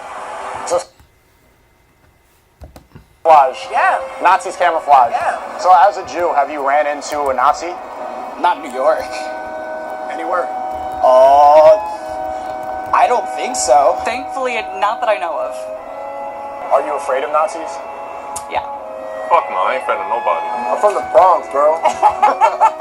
Ain't afraid of no Nazis, bro. You know, this word has been used way too often, but I don't think there are any Nazis. All right, allegedly, I say Timberland, man. Allegedly. They say the tree on the Timberlands, man, was allegedly a lynching tree, but Timberland has came out and condemned that and said that they're not racist and did anti-racism efforts, you know what I'm saying? But allegedly, that tree was, you know what I mean? We're healthy and we have breakfast, lunch, supper, study. That's what's most important. It's great. Best way. Thank you. All right. I'm not a huge fan of politics. What are you a fan of? Soccer. Do you think Hitler good or bad? Hitler, the German, World War II. Yes. be honest. I don't follow any political stuff. I don't follow nobody. To be honest. Nobody. Nobody. Except Allah. Subhanahu wa ta'ala. Sneeko said, fuck all of that, man. He doubling down, man. All right, this is Sneeko getting the calls. From everything? That's what I hear. From who? Who said that? You're virtually banned from every single hospitality group in the United States. Like what? Tao Group, Groot Hospitality, H-Root Group, virtually every restaurant, every venue, every nightclub, you're pretty much banned for your anti-Semitic remarks and your absolute racism and your hatred towards Jews. What's up? What's good? So, you were saying you were just trolling by telling them to give 1-star reviews to the club? Wait, say that again? You said you were just trolling with that tweet saying to give 1-star reviews to the club? Well, I was just fucking around. I mean, I didn't know. That's why I was only up for like 2-3 minutes. I took it down ASAP. You said you're going to give $1,000 Zelle to people who do it. Bro, by the way, BB, the owner who let you guys in, is like one of my closest friends. I go to Vendome all the time. And I've been helping him deal with this whole situation. Okay, I don't think that people understood, or anybody, I didn't assume that was a troll. No, that's why I made a statement saying too that Vendome's one of my favorite clubs in Miami, and from right. you know that? I'm trying to hear him Most talk times to the Israel, other like- dude. Hold on, I'm trying to hear him talk to the other dude. The actual. Maybe there were a few, but this is not what dominated the Third Reich. It's saying everything you're not supposed to say in one song. It's like, it's freeing. It's like, you say we can't say this, we can't say that. This song brings it all together. And I think it's way less harmful than all the gang violence and all the songs promoting black on black violence that we hear in the club every time. Well, no one says you can't say it. There's no law of you not being able to say it. But saying things like that has its consequences. So if you're Obviously. going to say, Yeah, obviously. if you're going to say Hail Hitler as a person that owns a venue, especially a Jewish person that would take a lot of offense or something like that, doesn't have to host you at his venue, doesn't have to serve you. It's the same right. Why would he have to? So Sneeko essentially is canceled again. You know what I'm saying? He was canceled before, was banned on pretty much every platform. Now he's canceled just in real life. He's real canceled. Like, he can't go to the clubs, can't go to any hospitality groups, probably can't go to any upscale restaurants or anything like that in certain places, man. It's fucked up right now, man. Why does he have to allow Love you, Sneak. Why do people call you Hubert if you're actually Nick? Yep, yeah, I mean, absolutely. But I think that goes against American values. I think we have free speech. I think there's a lot of songs that you can criticize the satanic music we see from Lil Nas X, from Doja Cat, from Ken Carson. Playboy Cardi has music. Disagree. Playboy Cardi has music saying, all I think about is homicide. Think about homicide. Think about homicide. That's encouraging violence. And you don't see anybody get canceled for that or get banned from the clubs. So I mean, my point is, it's not really about violence. It's just about one group. It should be morally consistent. Everybody should. If I'm getting banned from all these clubs, you're saying I'm getting banned across the country for this, then everybody across the country, nigga. Picture having a cross country ban. You gotta eat Denny's and damn Dairy Queen and Waffle House and shit because they won't even let you in a fucking Applebee's after this shit, man. It's wild, bruh. Music and singing along to violent black on black violence music. They should. He lucky he got DoorDash, man. He better change the account name. Well, when you directly, if you're rapping about I don't listen to rap music too much, but if you're rapping specifically about homicide, that's not categorizing a specific group of people. So I don't. What about 21 Savage? My chopper hates niggas. I mean, if somebody wants to ban him from his venue, from their. So Sneeko is saying he's, I think, half Haitian and half Filipino. I seen they had Fresh and Fit was there, but I think the other guy, not Myron, but the other one, they had cropped him out of the picture. I was like, damn, he kind of got lucky they cropped his ass out of the picture. Maybe he won't get canceled. Myron cropped his ass out of the picture. Is that gonna happen though? I don't know. I don't own. It's not gonna happen. It's not gonna happen. Well, the black community should take more and Thanks, Drew. themselves and ban people like that. Well, I mean, the truth is in America, it's like who has an overwhelming control over the hospitality groups at about clubs, venues, Spotify. It's not black people. It's look what I'm getting blackballed from. I don't know what Spotify has to do with anything. That song is the song you're referencing is banned on Spotify. So the song they played was Kanye West song that's banned on Spotify, saying all my N-words are Nazis, all my N-words, basically just, you know, saying wild crazy shit. So it's been banned on Spotify, and allegedly Kanye is mad about this, guys. There are reports coming out that Kanye's pissed because we know that after Kanye did that, he couldn't book any venues. They essentially told Kanye he couldn't book any venues, like he was just iced out. But he went and apologized. Y'all remember he went to Israel and was over there apologizing to the same guy Young Thug was apologizing to. So this situation right here with Myron, Nick Fuentes, and Sneeko and the Tate brothers are bringing this shit back on Kanye. Some shit he already tried to put behind him.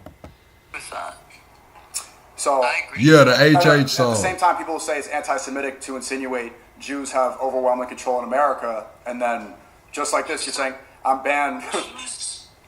Jews have control over very, very specific things in the United States.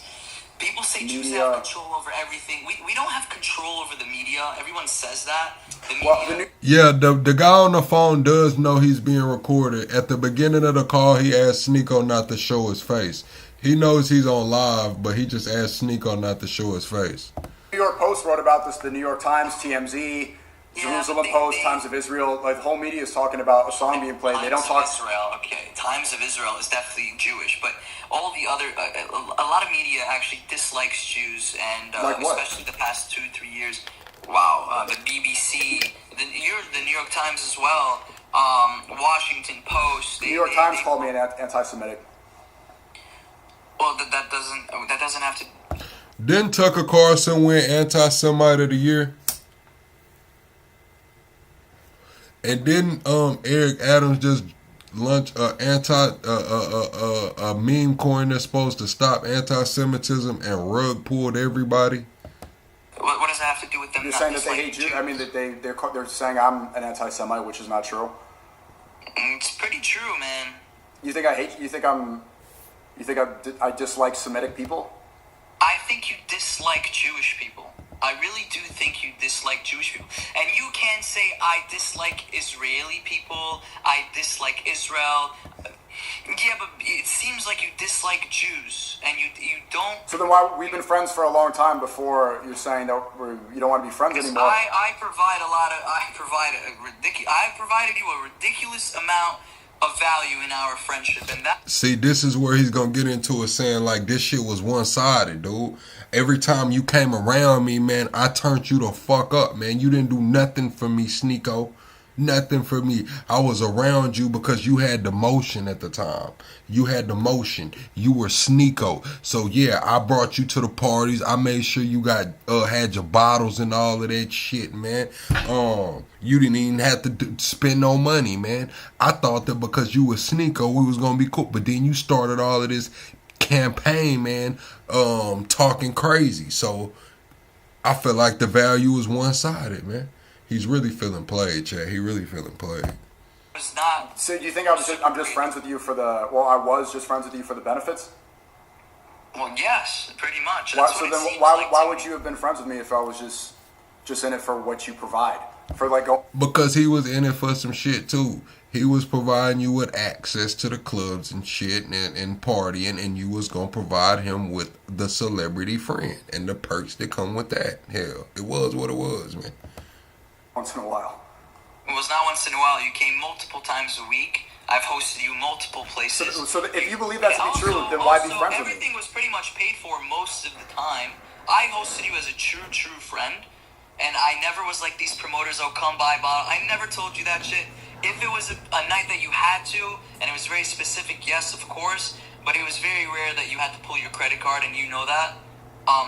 And I feel like this friendship just ended in nothing. I mean, I didn't really receive anything. I thought we were friends. I Are thought you were taking funny. wife I will agree applications? that you are a funny person.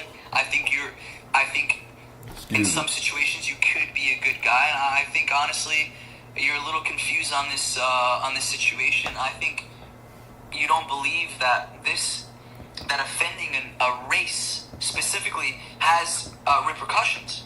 And you're No, seeing I know that. I've been banned everywhere. I've faced a lot of repercussions for people getting offended. I'm not new to this. This is like very bad. If I were you, I would apologize. I understand your approach for free speech. I'm not telling you what to do. I understand your approach for free speech. I understand that it is important to have free speech and to be able to say whatever you want to say. Hey, Chad, I need everybody to double tap the screen, hit the like button. Let's get the algorithm back up, man. Let's get some people in here. We're 25 subscribers away from the next sub goal. Actually, we're 12 subscribers away, man. Let's get a quick 12 subs, man. Knock out this next sub goal, man. We finna go see Andrew Tate's response. After this call is over, we're gonna see Andrew Tate's response. That is correct. So then you shouldn't support this. Then you should say, I mean, if you have connections or you're not going to do it, but then you shouldn't be encouraging or saying that it's right. Then you should admit that me getting banned from clubs is wrong. I personally, yeah, no, I don't feel safe having a group of people like what you had last night or the other night at any of my parties. I don't feel safe. You think that I would try to? You think that I want to hurt Jews? I mean, I don't know about you specifically, but Myron definitely. I think he definitely very much dislikes Jews. And some other people in that group. Okay, but if I were to go, do you think I would, like, you're at risk that there's a safety issue? I mean, how would it look on me as well? It looks like not even saying a safety thing. Like, I don't think you're gonna. Yeah, Sneeko, I'm just gonna be honest with you. He can't bring you back around his people after that, man. Y'all was in the club around Myra throwing Hail Hitler signs, singing, you know what I'm saying, all of that shit, man. You gotta take that L, bro. You gotta take that L, man. Like, shit, he just don't want to fuck with you no more. I know you said you doubling down and standing on business. Andrew Tate threw you under the bus, but yeah, I just can't see him fucking with you no more. Harm a Jew, I would hope not. But not even in a safety way. In a how would it look on a Jewish person to be friends with someone that's... Sneeko been famous for a little minute, so Sneeko got some life experience. He's probably experienced. He's been making money for a while too, so he's probably got some experiences a lot of us don't have. You know what I'm saying? Just because he got money, honestly. Yelling Hail Hitler, like, shouldn't I kind of feel like... I'm friends with people with different ideology. I'm friends with people who say my chopper hates niggas. I'm friends with people who listen to satanic music. I'm friends with people who are Christian nationalists that are Jews. I'm friends with people with different ideologies. I wouldn't call them friends, man. If someone's saying my chopper hates this specific person... Everybody goes to the club and sings that song. I don't sing that song. Well, everybody in the club, when that comes on, they're singing along to the lyrics. Are they now responsible for black on black violence? It's not. Alright, man, let's get into Andrew Tate response, man. Let's see what Andrew Tate said about this shit, man. Oh, and they've been dropping Myron pictures of him kissing on dude, man. I ain't gonna lie, bro. After seeing those pictures of Myron kissing on dude and hugged up and shit, man, or however that shit was going, I don't fucking know, bro. That shit is crazy.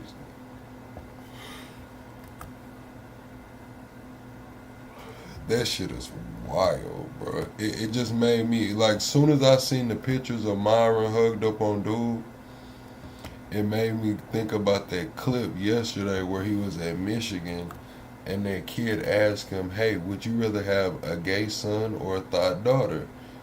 Sneeko. And he just was like, I'd rather have a gay son. And I'm like, damn. But it kind of makes sense after seeing those pictures. Sneeko has insulted me endless times, especially across the last 4 years. I haven't seen him in years and years and years. You know, maybe it's the man code in me. You know, he's insulted me so many times, and I could sit here and throw him under the bus, but it's just not who I am as a person. I want to meet Nick and Clav, It's Clav and Nick who reached out to me. You're in America. We've never met before. Come through. We're with Sneako. Is that okay? My reply was, Sneako always has some crybaby issue with me. He's not going to cry his eyes out. He can come. And he came along, and he made a fucking mess. And I could sit here and blame it all on him. But that's truthfully not, I don't know. That just feels wrong to me. I'm not going to sit here and say who else it was. I'm just going to say I didn't do it. I'm just going to say that I didn't play the song. I don't find the song funny. I didn't think it was appropriate to do. It's someone else's decision. We can drag him up here and we can ask him why he did it. Perhaps you're right. Perhaps when they said Nick's never been to a club before, I should have thought, Nick's never been to a club before. It's the first time I've ever met him. It might be a funny story. I haven't been in America in a year. You know what? I'm bored. I don't like clubs, but I'm in Miami. Maybe I should go for 15 minutes. Perhaps that was the wrong decision. Perhaps it was. Perhaps I should have known better. Man, he threw Sneako ass under the bus, bro. Wow. He said, I'm not gonna say who else it was. Man, that shit is crazy, bro. That shit is crazy, bro. The song. Yeah, I think Tristan explicitly told me that Sneako played the song. If Sneako played the song, Sneako played the song. I don't think that any of them are deeply anti-Semitic genuinely. I think they're just kids. It gets a reaction. They think they're funny. They're on the internet. I really didn't do it too well. I understand why some people were offended. I got on a bus.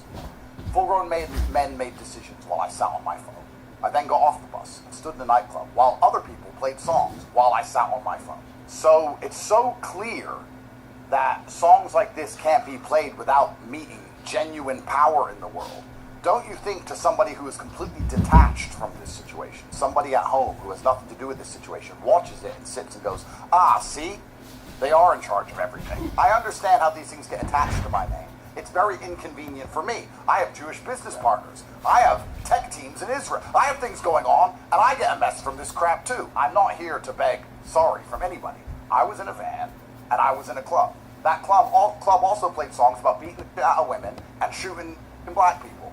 I didn't put any of the songs on. I'm not the DJ. If the Jewish community want to come to me and say, Andrew, we're going to drive you out. Oh, yeah, 2 people got fired for playing that song, too. The club fired 2 people for that shit. Miami, you're above a bullet in your head. I'll say, well, then do it, because I just sat in a car. The question is, could I have stopped it? Well, no, because I didn't even know they were doing it. What I could do is when they put it on the car is leave the car. I think you could have stopped it. I think you could have stopped it. How?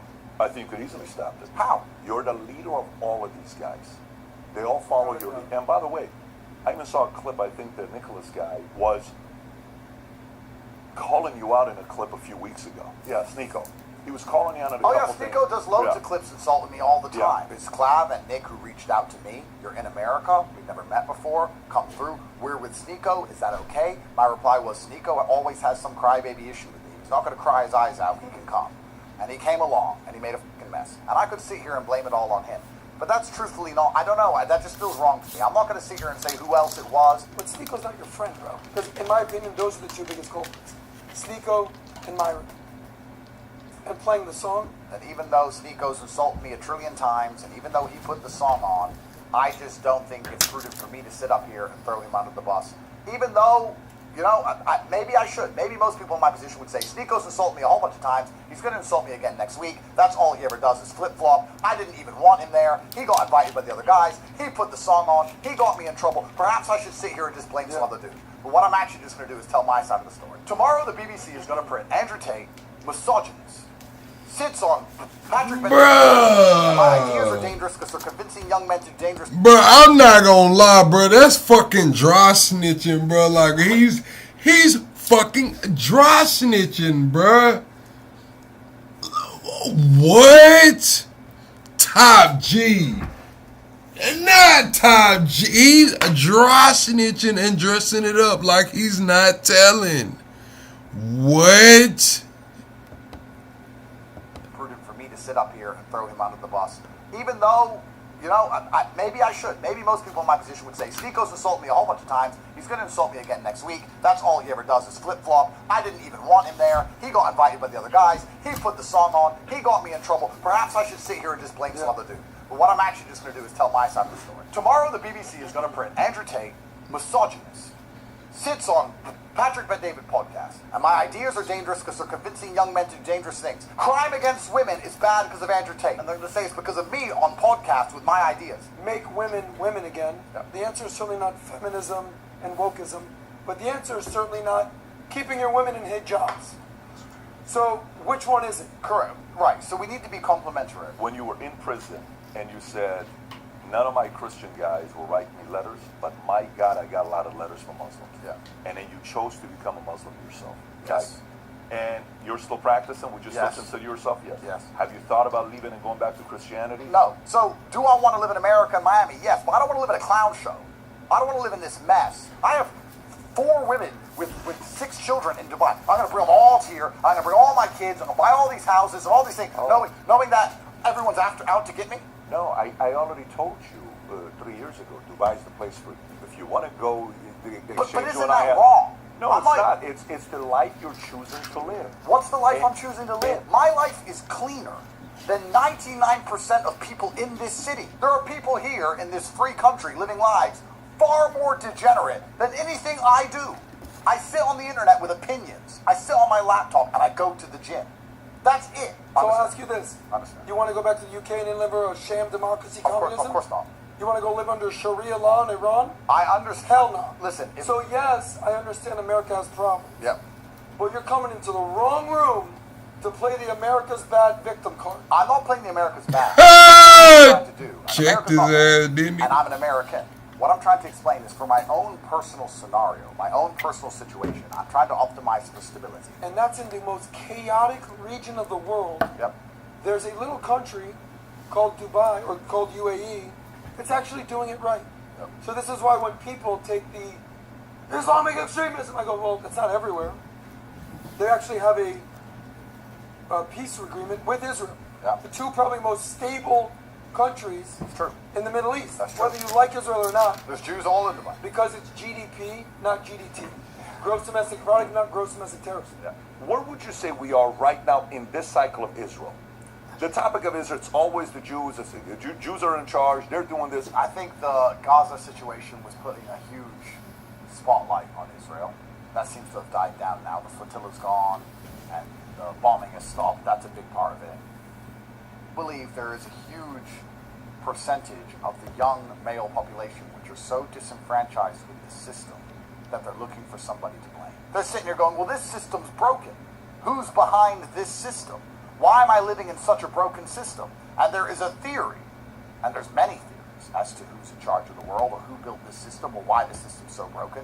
There is a theory that it's the Jews. That's why anti-Semitism is going to continue no matter what Israel does, whether they stop the bombing or not, whether the Jews come on the news and shut this song down or not, whether they try and ostracize anyone who talks about them or not. None of that's going to change anything as long as you have a huge percentage of young men who stand no hope in life. So if you'd ask me, where are we in the Israel conversation?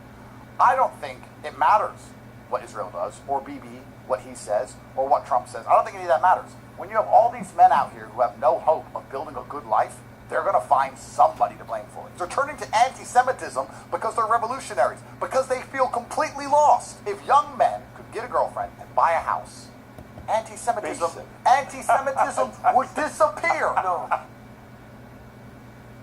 Crazy, chat. Double tap the screen, shut the live out, chat. Trying to see what's going on.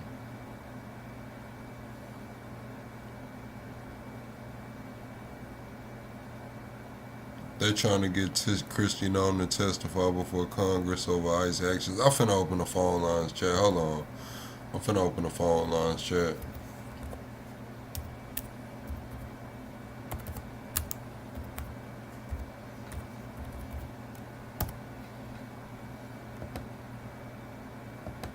Alright, chat. We got the phone lines open if anybody wants to call in, have a conversation, man.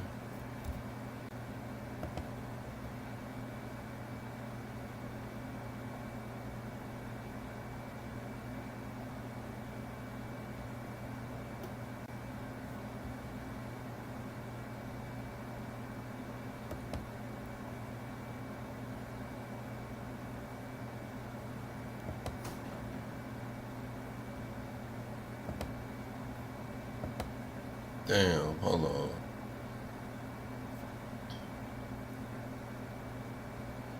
I lost the chat. I'm trying to get back to the chat.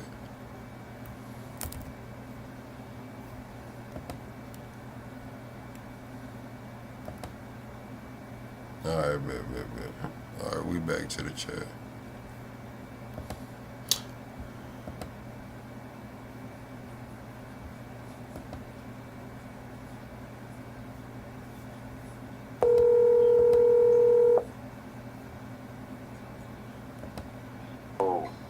What it do? You know what? I had a whole bunch to say and forgot the whole subject. What did we watch earlier? What did you have on? You done called in and don't even know what the hell to talk about. Talk a while Switch to the ago. last thing you saw. Switch, man, to the last thing you saw. My bad. I had a whole, but I was like, I got something to say. It is. I was like, shit, this is a whole new subject. What do we start with? I'm sorry. Man, we started with, we was listening to Trump. He was taking questions. Oh, okay, yeah. So Trump taking questions. Then we had the Democrats going to get the guns. I asked, why does the right get mad when the Dems go get the guns? Then we had the clip we started off with the Walmart changing the prices on the meat. That's really about it. Oh, okay, shit. Well, I guess I must be on the Trump shit, man. And then another aspect of it, hey, give me as much pushback as possible. You know what I'm saying? Because I want to make sure that everything I'm thinking about is 100% plausible. You know, but I really, you've been hearing me the last week or two. I'm really on a different point that I feel like everybody else doesn't understand. So did you hear about today when they said they changed it from the Monroe Doctrine to the Trump Doctrine? Yeah, they been said that. It's the Dunroe Doctrine. The Dunroe Doctrine. Dunroe. Yeah. That's what I've been telling you. That's what I've been telling you for the whole time. Since they came out and pushed it out, that's what he said it way the other day. The Dunroe Doctrine. It sounds better. He said that weeks ago. Yeah, but it ain't even that no more. It's the straight up Trump doctrine. That's what I heard today. Yeah, it's the same. It's the same. It's the same thing. Yeah, but that's what it says. Not in legacy terms. I mean, you know, it's just the Trinity. I mean, it ain't rolling like that. He's taking over this whole thing. He's saying that this is his whole plan and how he is going to express himself from, I guess, a limerick from back in the days. You know what I mean? Like, it's turning into totally him. And on some points, as an American, how can you be upset? Like, on a different point, I'm like, the more I keep hearing about Denmark, and I hear about what Greenland's doing, I hear about that they're 20% of Denmark's gross income is spent on Greenland for, it's a complete welfare state, like at least 70% of the people in Greenland's on welfare from Denmark. That's kind of wild. Have you heard that before? No, I haven't heard that before. Well, Denmark is spending, I think, damn near 20% of their gross income providing welfare for Greenland because they're such a small nation, and then Greenland's taking that much of their gross income. You know what I mean? Just they can't defend themselves. And then I heard something else about it being a point that because they can't defend themselves, then they actually are breaking an article of NATO. I forgot what it was, but it's an article of NATO that to be a part of NATO, you're supposed to be able to defend yourself. So there's some points that I've been looking a little deeper into that I see Trump has been pushing on since both of his both of his terms. So I'm like, I ain't a believer in persons. His name could be whatever name it is, but I see his rhythm. I see where he's talking. He hasn't moved from something he was doing since his first term. So us as Americans, maybe we're not paying attention to it that much, but he was pushing a lot the first time towards Greenland. I think it's. Greenland. I do remember the Nets. So this is what my take on that. It's all about legacy. It's all about legacy, and it's all about legacy. I've been saying this since before Trump took office. It's about legacy. He wants to etch his name in history.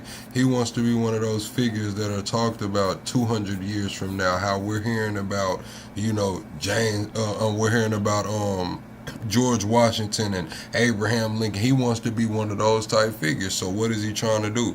He's changing the whole shape of things. He's bringing America back. The Trump doctrine. He's also trying to purchase Greenland, the largest acquisition in U.S. history. What would it be? Adding 22%, adding 22% to the country, kidnapping presidents. Bringing stock markets to all-time highs. He's everything that he does is he's gonna tout as an accomplishment. So when it comes to everything that he's doing and etching his name on it. Greenland's bigger than Australia. Saying Greenland's bigger than Australia. America doesn't own Australia. I'm saying which one is larger, because that's what they're saying, like that amount of land mass. I thought Australia was like kind of the biggest island, and now if Greenland is bigger than Australia, then that's huge. I don't know. I know that they said that it will add 22% to the United States. If we acquire Greenland, our land mass grows by 22%. Yeah, I don't know if that's completely true, man. Like, 'cause that's wild. Like, I don't know. That's one of them wild situations. I have to really understand it, because they're saying they can only live on 15 to 25% of Greenland. Yeah, but we're not talking about living. We're not talking about living. We just talking about total mass. Three times the size of Texas. 3 times the size of Texas is what it is. Damn, that is shit. That's huge. It's huge. It takes 3 days to drive through that son of a bitch if you just took it. Hell yeah. So yeah. A nice. I'll pull up a picture on how it will look. This is they saying this is the true size of Greenland right here. How it will look in compared to the rest of the world, the rest of the United States. So I'll pull it up so y'all can see it, to give y'all, a kind of. I don't know if it's. But I didn't see a lot of videos that's bullshit. Like Greenland isn't as big as what they're saying it is. I mean, they're saying 2.1 million square kilometers. Square, god damn, that's huge.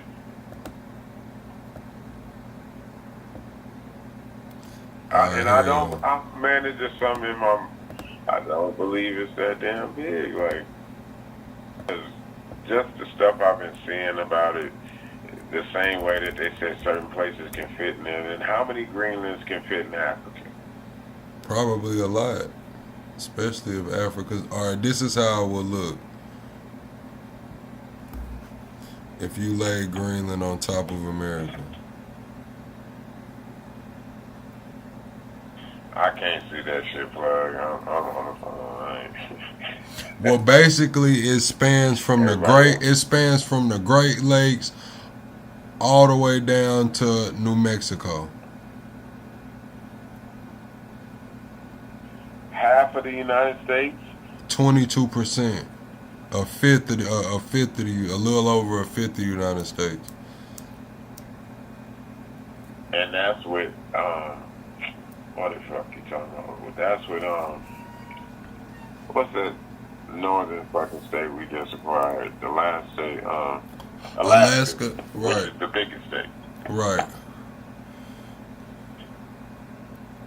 So got Yeah, if you add Alaska, Hawaii, all of the, if you add everything in the United States together, all the land we have now, that the United States owns, Greenland is 22% of that. If we're talking about the continental United States, it's probably, you know, a little bit more because it looks like it's a little over a fifth on this picture. Looks more like a fourth on this picture. Well,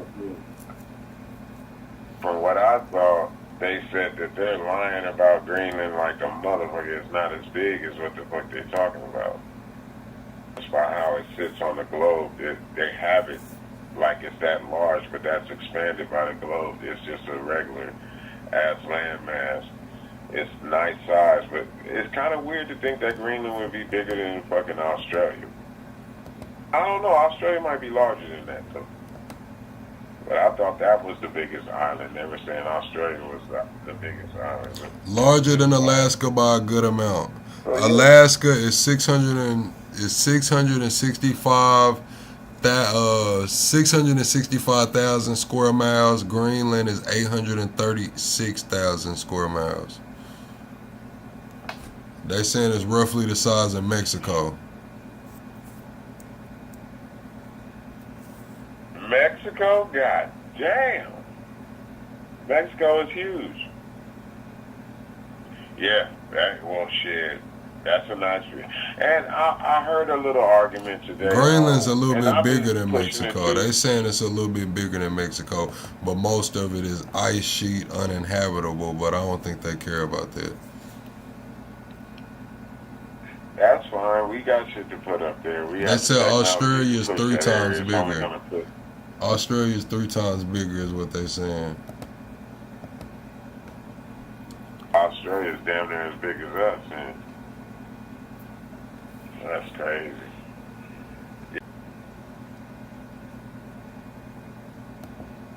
Damn, what happened? Chat, can y'all hear me?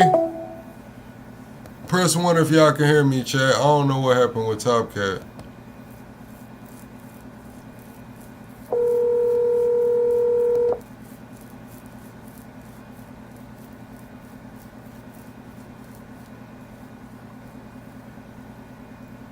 Yola.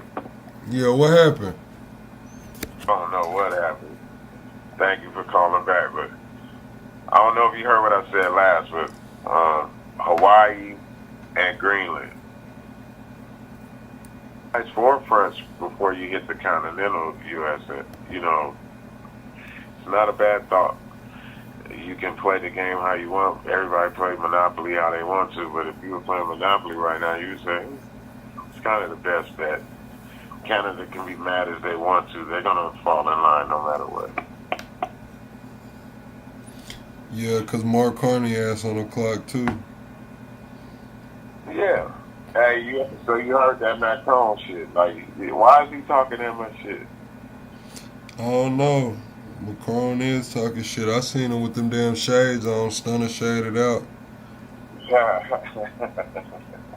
Why is he out there? Like, when you've been arguing with somebody that can't even get elected to politics right now, they're not even running with that. They didn't call your wife a man and put your presidency in. It's funny thinking about it. Like she got your presidency in decline because she called your wife a man. President Trump has changed the face of politics, and I can't say that I don't see it. Like, I've never seen nobody jump up here and just call people ugly and get elected president. Like, so at least he's as good as he is. I don't want nobody else doing that. It took a lot of years for him to become the person that he is. But I don't agree with everything. But on these national politics, I kind of, you know, or what I would say global politics, yeah, I kind of agree. Like, it'll be the play to make, but you want it to be in your lifetime. Like, so you're seeing this plug in your lifetime. You're seeing us actually do colonialism, even on a protection matter, like we're wrong, in your lifetime. Do I see what? You gotta ask the question straight up. And I know it ain't even a question, it's something that you're seeing. You're seeing colonialism in your lifetime. You're seeing people acquire nations in your lifetime. Oh yeah. You know, like, yeah, like it's a completely different thing. People don't really understand it. Like, we acquire these people. These people have some weird genetics and everything. They've been on that island for, like, we're going to acquire some people and put McDonald's and all this bullshit on. We about to go ham. It's about to be crazy, you know, in your lifetime. And the last time you could think about these things happening is the early 1900s. The last push for it was Hitler. And the next push for it we done seen has been Israel. They have gained the most land mass since World War II than anybody else on earth, probably. I haven't looked it up, but I'm pretty sure they have. Russia's trying to, you know, beat it, but I don't think nobody else has. So we're watching some unprecedented things in our lifetimes, and especially me, where I'm at. And y'all young, you might think you just gonna eat like this all the time, but no, it's not like this all the time. There are some crazy things going on in the world, and we watching it unfold. You know, it's crazy. Like that, you know, you might get the Iron Eagle nigga just trying to walk down the street. Man, you might, man. So, what's your opinion on Gavin Newsom's his mouthpiece? Have you heard it? Yeah, I heard him say, it's like everybody in NATO got knee pads. I'm like, okay, Gavin getting a little spicy. Hey, you can't say it's not at the perfect and indirect right time. So Trump said something against him, like, what if Gavin Newsom was president? And he said he got everybody on his knee pad. Like, you guys are already fighting a battle right now. Y'all done started right now. So I think I might need to go in there and put a couple stocks on this. But I think he's finna be that dude. Because who else? Remember I said who else is speaking against Trump right now out of the 50 or the states? Who else is actually speaking in that manner? In what manner? Is Gavin Newsom everybody? Yeah. Bernie Sanders, Jasmine Crockett, AOC, damn, everybody here. For Democratic, you finna be the Democratic representative for president. You really pushing. I think he's the only one. He's the only one. You said who's talking like that. See, now you move the goalposts. You asked me who's talking like that. I'm not moving the goalposts. I'm saying who's talking for you to consider, basically to consider them to be somebody that would even be able to get in that position. I don't know, because Gavin Newsom would be all right, but he got too much baggage. That's what happens when you have a track record in politics. I would say Mark Cuban. I say if Mark Cuban run against Gavin Newsom, he will blow Gavin Newsom out the water in a primary. I don't know, man. Let's ask. They only got one championship. Let's ask AI. Let's ask AI right quick. But I don't know. I mean, as they run it, there's going to be some things. I'm pretty sure that Cuban has some issues with his shit. I mean, he got one issue with me that would make me not. You calling people thugs in front of their mamas and stuff. I was around when he did that. I was around when Cuban actually acted up. You know what I mean? So I don't know how everybody else feels about it, but I wouldn't really, in the end, vote for you. I know I've seen you turn on your shit. Like, you turned into Hulk Hogan a couple times, motherfucker. You did your Mel Gibson shit. So I didn't see you do it. I forgot who it was. And he went and apologized to his mama and shit. Like, yeah, nah. All of them got a little dirt. But that ain't gonna stop you from, that ain't gonna stop you in the politics. That's bullshit. It's low down. Over Newsom? Nah. Yeah. You think you would go that way? Who would you vote for out of the two? Shit, Mark Cuban. Like a motherfucker. Wow. Huh? Because Gavin Newsom is gonna take our guns. Oh, I forgot. Yeah, you. He said, "Nigga, I ain't roll for nobody that has any control over projectile weapons." Who are you? You said we can have them, but I can't have them. No, hell no. I feel you on that though. I ain't. Hey, you know I ain't voting for none of them niggas. They gotta hit me with some real shit like, everything's on damage. I think I listened to what Cuban said about the border and border security. I think Cuban got a decent stance on the border security. He said he want to up technology and military presence, just keep presence down there, up technology, kind of scrap building the wall. I mean, Cuban, and I think shit.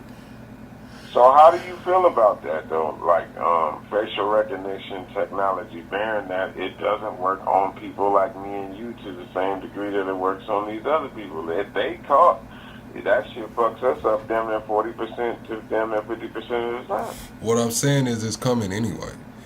We just listened to the Department of War come out and say that we're going all in on AI anyway. So it's like if we're gonna go all in on AI, shit. I'm just talking about facial recognition being put into law to keeping you into a different situation, and your shit is really 10 to 20% different. But it's any other place. Yeah, but it's already here. You know what it's already here. And we can say that it's 10 to 20% different or whatever, but these are models are continuously giving themselves feedback and updating and getting better. So that is kind of going to be irrelevant in a point in the future, especially with so much data being given freely and willfully.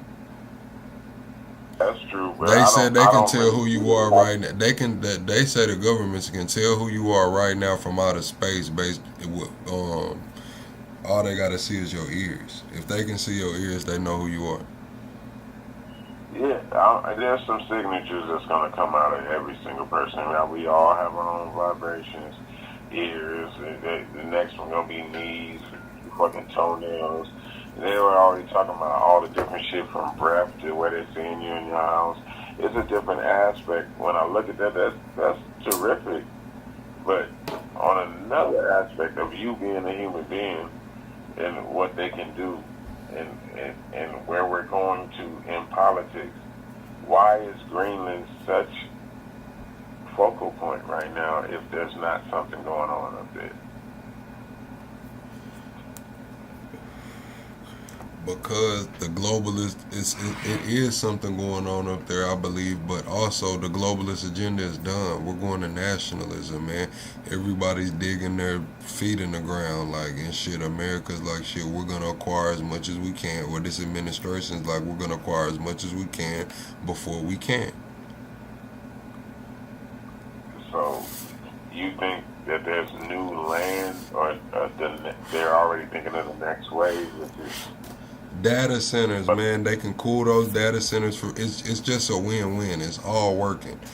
You got the data centers there, you cool the data centers for cheaper, though that land can't be inhabited anyway, so you could pretty much do what you want to with it. You know what I'm saying?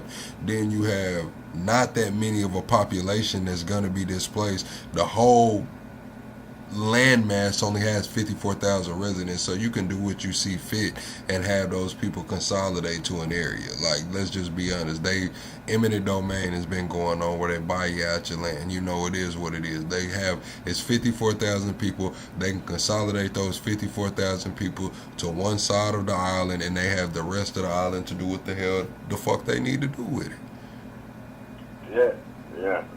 That's only 14,000 more people than where I live at. And then on top of that, you get resources. You get the mine, do all the mining. Then you get your military bases, the strategic part. He says they need it for the Golden Dome. So it's a lot of things being checked off the box. On top of legacy, which is another thing that's being checked off. We have to keep there to protect that place. So if we put any type of things to be cool there, then we have to protect them, because that would be the first things that they knock down. Our communications. So they're going to go over there and hit this. So how much money is the United States going to put into protecting this place if we put these essential goods to our civilians there? Shit, enough. If it's gonna have it's gonna be, the protection is kind of gonna be built in. If the Golden Dome is gonna stretch to out there, it's kind of gonna be an underlying protection of protection that's always there. On top How of, don't these names sound like Star Wars? Okay, like the Golden Dome. Like, yeah, you got Golden Dome, you got Iron Dome, you got Stargate. Yeah, I mean, yeah, they do. Crazy. Like, they really trying to do this and watch shit get blown up like that. It's crazy. I can't even imagine. Like, do y'all really think there's a Golden Dome when there's... I don't even know if we're still alive, Top Cat. Are we? The chat now moving. Imagine. So India, how many people do India have in it? Don't they have the biggest military? Who? India? Hell no. India beat out China. Hell no, India ain't got the biggest military. They got a big military, bro. Yeah, they probably do, but I don't think they got the biggest. Yeah, it's China, India, and then the United States. And India has how many people? 1.45 million. The United States has 1.32 million. Russia has 1.32 million. China has 2 million. Damn. That's a lot of millions. And that's active. So how many people they gonna pull out the reserves? So you pull out 2 million people, or you pull out 1.5 million people and push them into fucking Europe. I think Trump is getting everybody on their toes. Like, y'all really don't know what can happen if somebody groups y'all into, groups this up into a militant situation. Y'all really don't know what's gonna go on. I feel like it's kind of good that he's getting Europe on their toes and putting them on a position like, look, we sick of protecting y'all asses all the time. Y'all been chilling like a motherfucker with these special forces and shit. Like, oh, we're great at this. You better learn how to protect your shit. So, yeah, Greenland is a point where we could at least get to a position where we can help them. And if Putin gets Ukraine back and he gets his #1 nuclear fucking deployment area for him, we really need Greenland. So I think nobody really understands that he's playing like an 80s game. Trump, you have to look back towards those days. Like, he's really looking back towards like Cuban nuclear crisis shit. He's not looking where everybody else is looking now. He don't give a shit about 2K. You don't give a fuck about them games, none of that shit. Man, Fries, get your damn panty out of a bunch, man. You come here with your panties in a bunch. You said 5 years from now. What did he say? You're so brainwashed, dude. It's terrifying to hear you talk like this. 5 years from now, I'm going to remember these things you said that you will deny. You're saying that your life is more valuable than the lives of the people in Greenland. No, I'm not saying that. I'm saying that this is what the fuck is going on, and this is what this current administration is trying to do. I don't have my panties in a bunch. I'm not clutching my pearls. I'm sitting back looking at shit, seeing it happen. Am I saying that this is what, let's go take Greenland, no, I'm saying that this is what's going on, and this is why it's strategically important to this administration. If you can't understand that, then fuck, it just is what it is. It is, I don't know, man. It is what it is. Hey, look, it's like this. I'm saying it only because I'm around a lot more people. It's not an individual thing. When you get down to that amount of people and you realize that's only high schools. Like, you realize how small of an area you're talking about, and they can't defend themselves. 4 years ago, they had 2 dog sleds and 2 military people. Like, Denmark's supposed to defend them, and they can't defend themselves. Like, you look at the position we're in, and you can think about it how you want. Check your ass over there and realize that there's a constable. It's no police. It's like everybody knows this guy. He eats with you on Sundays. Like, they're not used to different things. They're not ready for what's going to come to them if it comes to them. Look what's going on in Ukraine compared to how they're living. We need to hunker down. If you're saying we hunkering down on immigrants because of the situation, you definitely need to hunker down on Greenland. Denmark, they owe us. We saved their ass last time. They was running to the islands last time. It's crazy. So I understand the gangster in Trump. Like, it's a point, like, if this is a world stage thing, this is my world big move. Like, fuck all y'all. Like, the UN, I want to be like Trump stripping, but look at Sudan. Look at all the other places. So I'm supposed to care about you motherfuckers? No, I'm about to press your ass too. So on some gangster shit, you can't be mad at Trump. Like, he's really pushing on that gangster shit. Like, motherfucker, y'all thought because I caught them shithole motherfucking countries that I wasn't coming for you? Fuck your country too. Like, you owe us, motherfucker, so pay up. We want Greenland. We saved your whole fucking shit from being German. We want Greenland. So give us our shit or shut the fuck up. We didn't let Ukraine do their thing. We let Israel do their thing. They over there trying to push it. Man, give us this shit right now or we finna trip. Y'all gonna pay for it. So Trump is on some gangster shit. Can we take it as a nation? I don't know. How do you feel, play? You don't think... I think it's some gangster shit. Man, I'm gonna tell you. I'm gonna say this.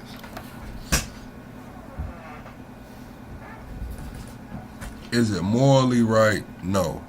When has the world ever been moral? That's what I'm trying to get pushed through. The world has never been moral. These people realize that the time is ticking. They may go to jail midterms. Yes, they're going to make this push. Everything that they want to accomplish, they're going to try to accomplish it before the midterms. Even with overthrowing election results up into invading Greenland, up into seeing what's to Canada. Yes, they're gonna try to complete everything before the midterms. They're saying that the reports are coming out. Canada's already running simulations, so and they say that we'll be. So if we hold have on, Top Cat. Hold on. They're saying hold on, Top Cat. They're saying Canada's already running simulations, and they say that within 3 days to a week, the U.S. forces would already be overwhelmed, and it'll be done. Please. Man, come on. They're talking about that without air support. We'll come in there and you won't even know we're there. It's stupid. But on another end, I'm looking at, like, no matter what they're saying and how they're trying to evoke or show that they can even compete with us on a different point, because we'll drop a railgun shit in that motherfucker and knock the top off of motherfucking Greenland. They can't do shit. Who are we even supposed to be fighting? We just have to go there and occupy space. But if we have a base on Greenland already, while all this is going on, there's already Americans there. There's chilling on base. Like, they're already sitting there. So we had 17 bases and now we're down, I think, 2 or 1. So it ain't a point of us being there. It's the point that he's saying that we want to own this because we don't want you to be able to make deals with any, other nations. And like, what the fuck are you supposed to say when you buy something?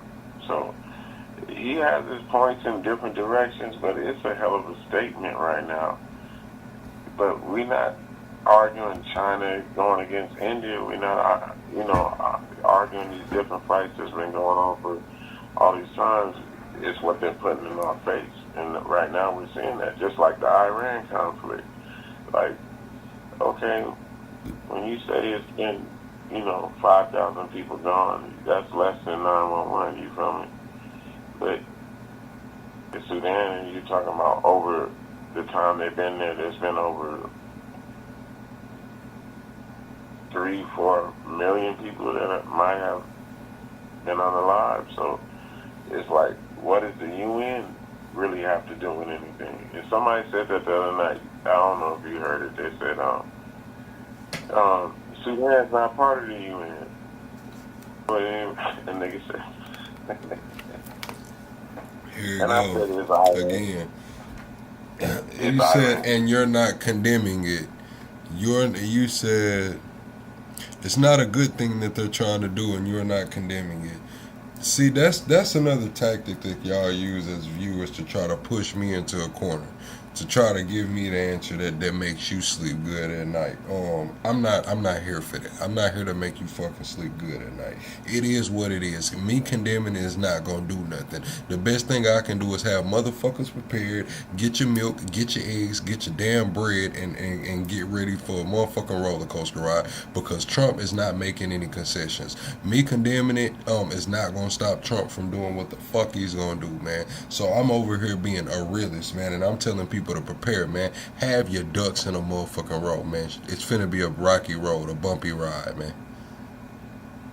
And that's what I'm saying. And I don't have a problem with the aspect of what he was speaking about. Like, I feel like there's finna be a point where there's gonna be an uptick in manufacturing in the United States, because we gonna have to. And we produced great things, we've done great things, and we've moved away from that. And it's messed up how it's looking for these things to come back to this situation. But I see it, in another aspect where we come back to our roots, what actually makes us potentially who we are, and puts us in our place in a different point, because we came to a point where we forgot that we can work.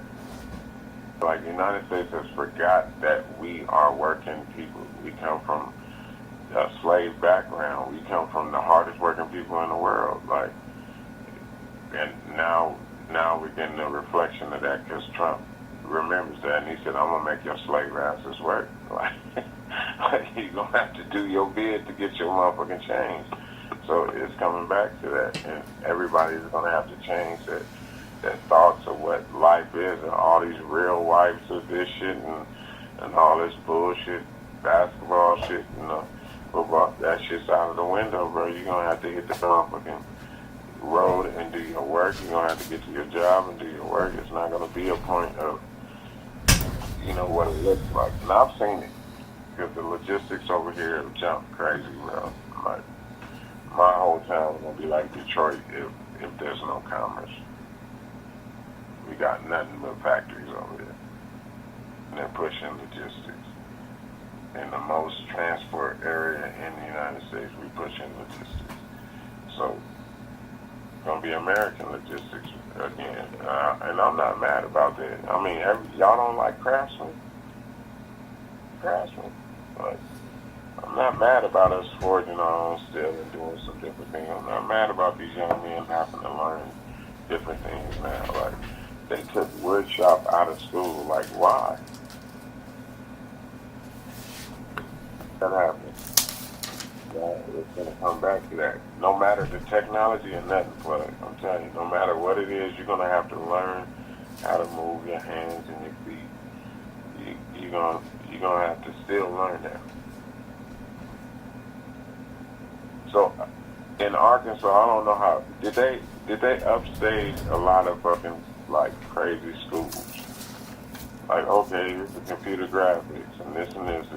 Did they start having, like, these quick programs and stuff to get you in and out of school and into a field like that? Hell, I don't know. I was trapping. That's why I'm asking. I he said, I don't know. Yeah, I didn't even know why they was dressed in all the purple outfits and shit. I'm trying to find my damn paper. They pushed a grip of that shit out here. And I'm like, how many computer people can you have if you got them graduating every month or every other month?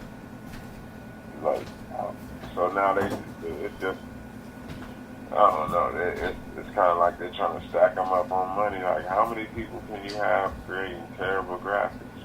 Like, niggas is not Pixar, so why are you doing this? Computer programming, and they into computer drafting, like, it's different.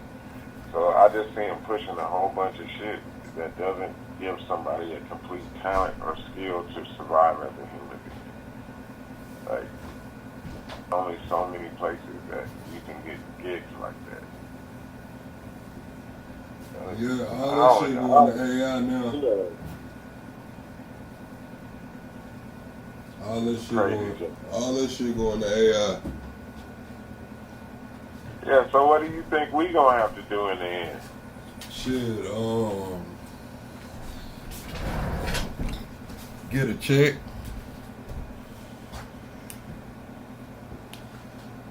But I mean, what is your life worth then? Like, what are the experiences that you expect to get out that check, except for paying for whatever's going on, and past that regular living, like when everything's taken care of? I don't know. They say if we don't hit this plateau on AI, it's gonna be an abundance of everything. So, an abundance of everything will essentially make all necessities so cheap that you become grass. That you just don't need anything. No, but I'm saying when you become grass, like that's what I'm saying. All you need is water. All you need is what the minimum what it takes. You know, like you. What do the computers think? What does AI think about that? I don't know. I mean, I don't know. What I'm saying is like production costs to essentially go to zero, to nothing.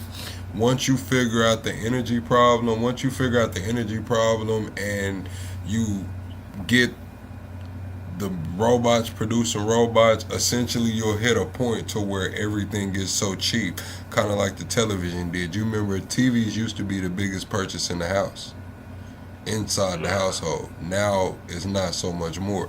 Remember, TVs used to cost more than the furniture. Yeah, TVs and the stove is the two things you're going to pay for.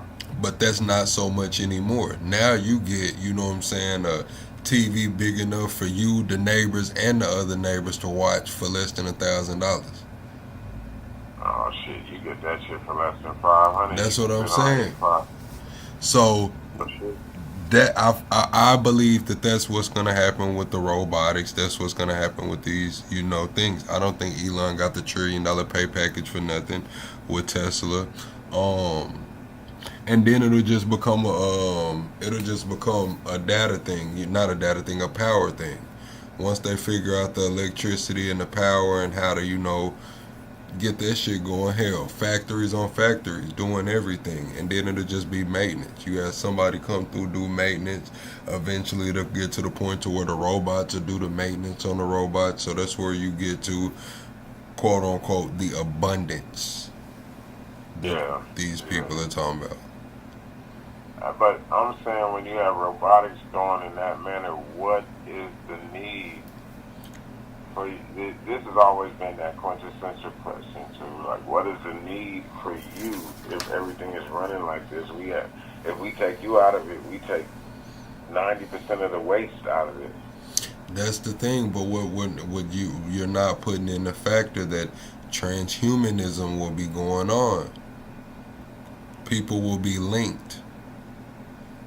So but not necessary. Correct. No. People will be necessary if they're linked. They will essentially be necessary. And to preserve humanity, they'll have to have at least a subsection that is unlinked to keep the genetics pure, to keep everything pure. To keep to keep humans around. That's wild. Well, what would be the use of it? That's what I'm saying. They'd be like, why are we doing this? When these are the only things that we have that... I mean, essentially, that's the thing. That's when we become... It's like, shit, why do we keep dogs around? Why do we keep, you know, horses around?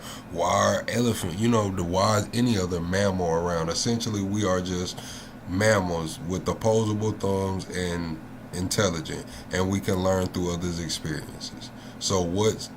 Right now, shit, stripping all of that away, we're just a mammal.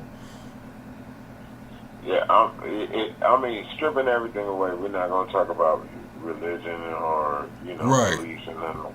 stripping everything away. We're mammals. We come from something that is so complicated that it's so set right that anything that else that touches it is almost an alchemy, because they're using those different things and only what they know, and it can't be better than what the hell that was put there. It can only be beneficial.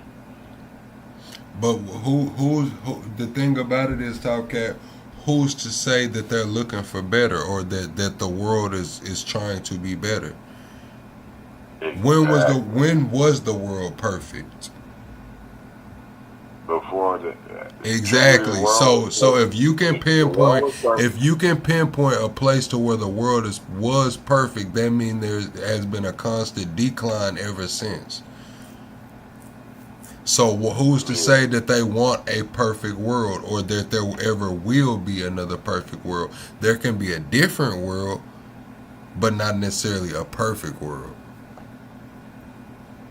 Well, imperfection would linger as longer existence, because if it's perfect, what's the use in it? Harmony, I guess harmony. Yeah, perfect harmony, would you know it was harmony? Yeah, yes, you would know it was harmony at the point of disruption.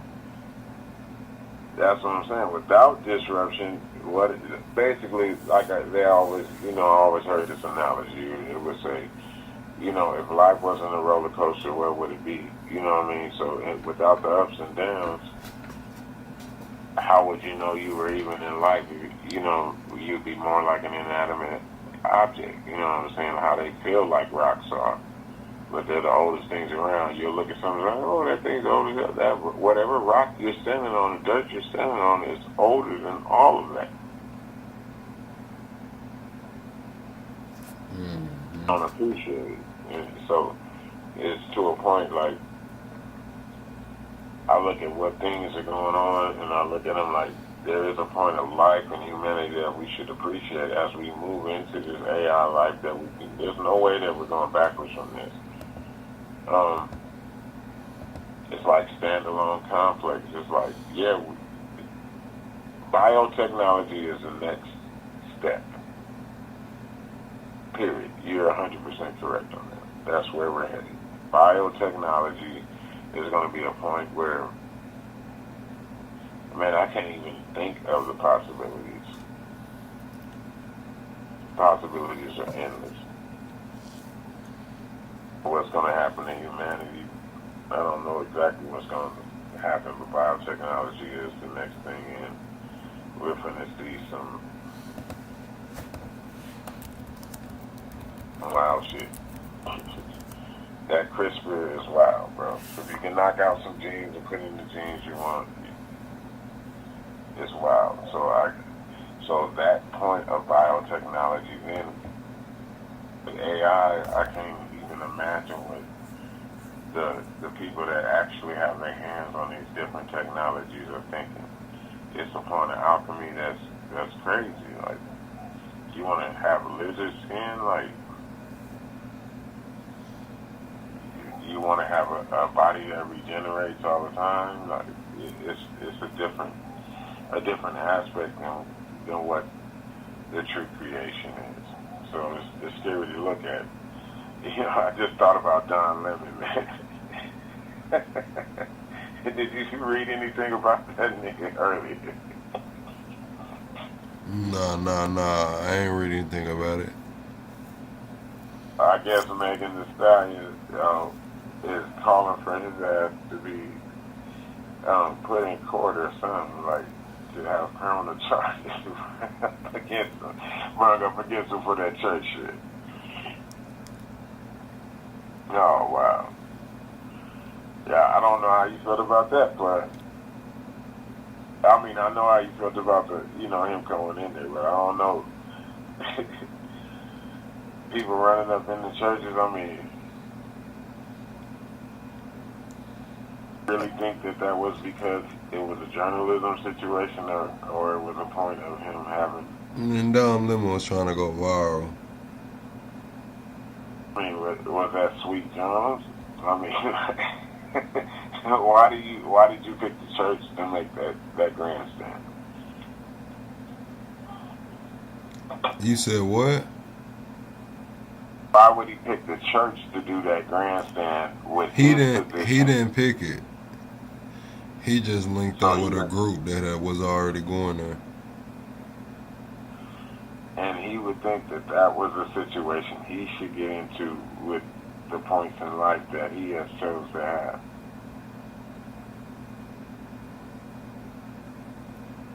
You said what?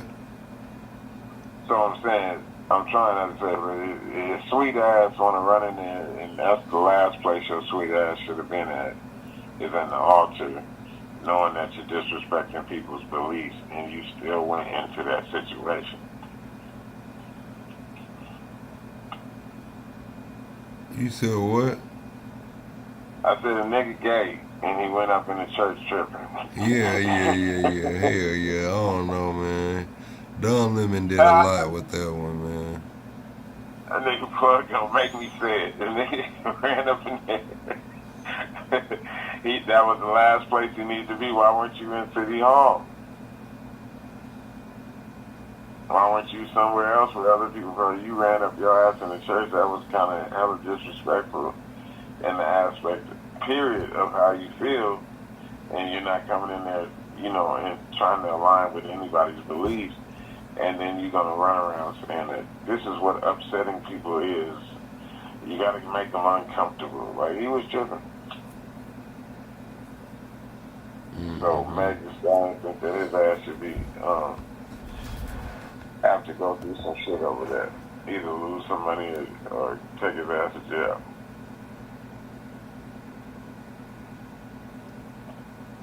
Hell yeah, man. We finna get off here though, Top Cat. I'm finna go and go to bed, man. I hear it in you. Hell yeah. Go ahead and get you some Z's. Alright, man. Alright, Top Cat. Alright, chat, man. We finna get up out of here. Double tap the screen, shut a live out, chat. I'm gonna try to go on and head to bed so I can wake up in the morning and get on live about 6:30. I'm gonna try to go ahead to bed so we can get up early and get on it, man. Be sure to double tap the screen, shut a live out. We're 25 subs away from the next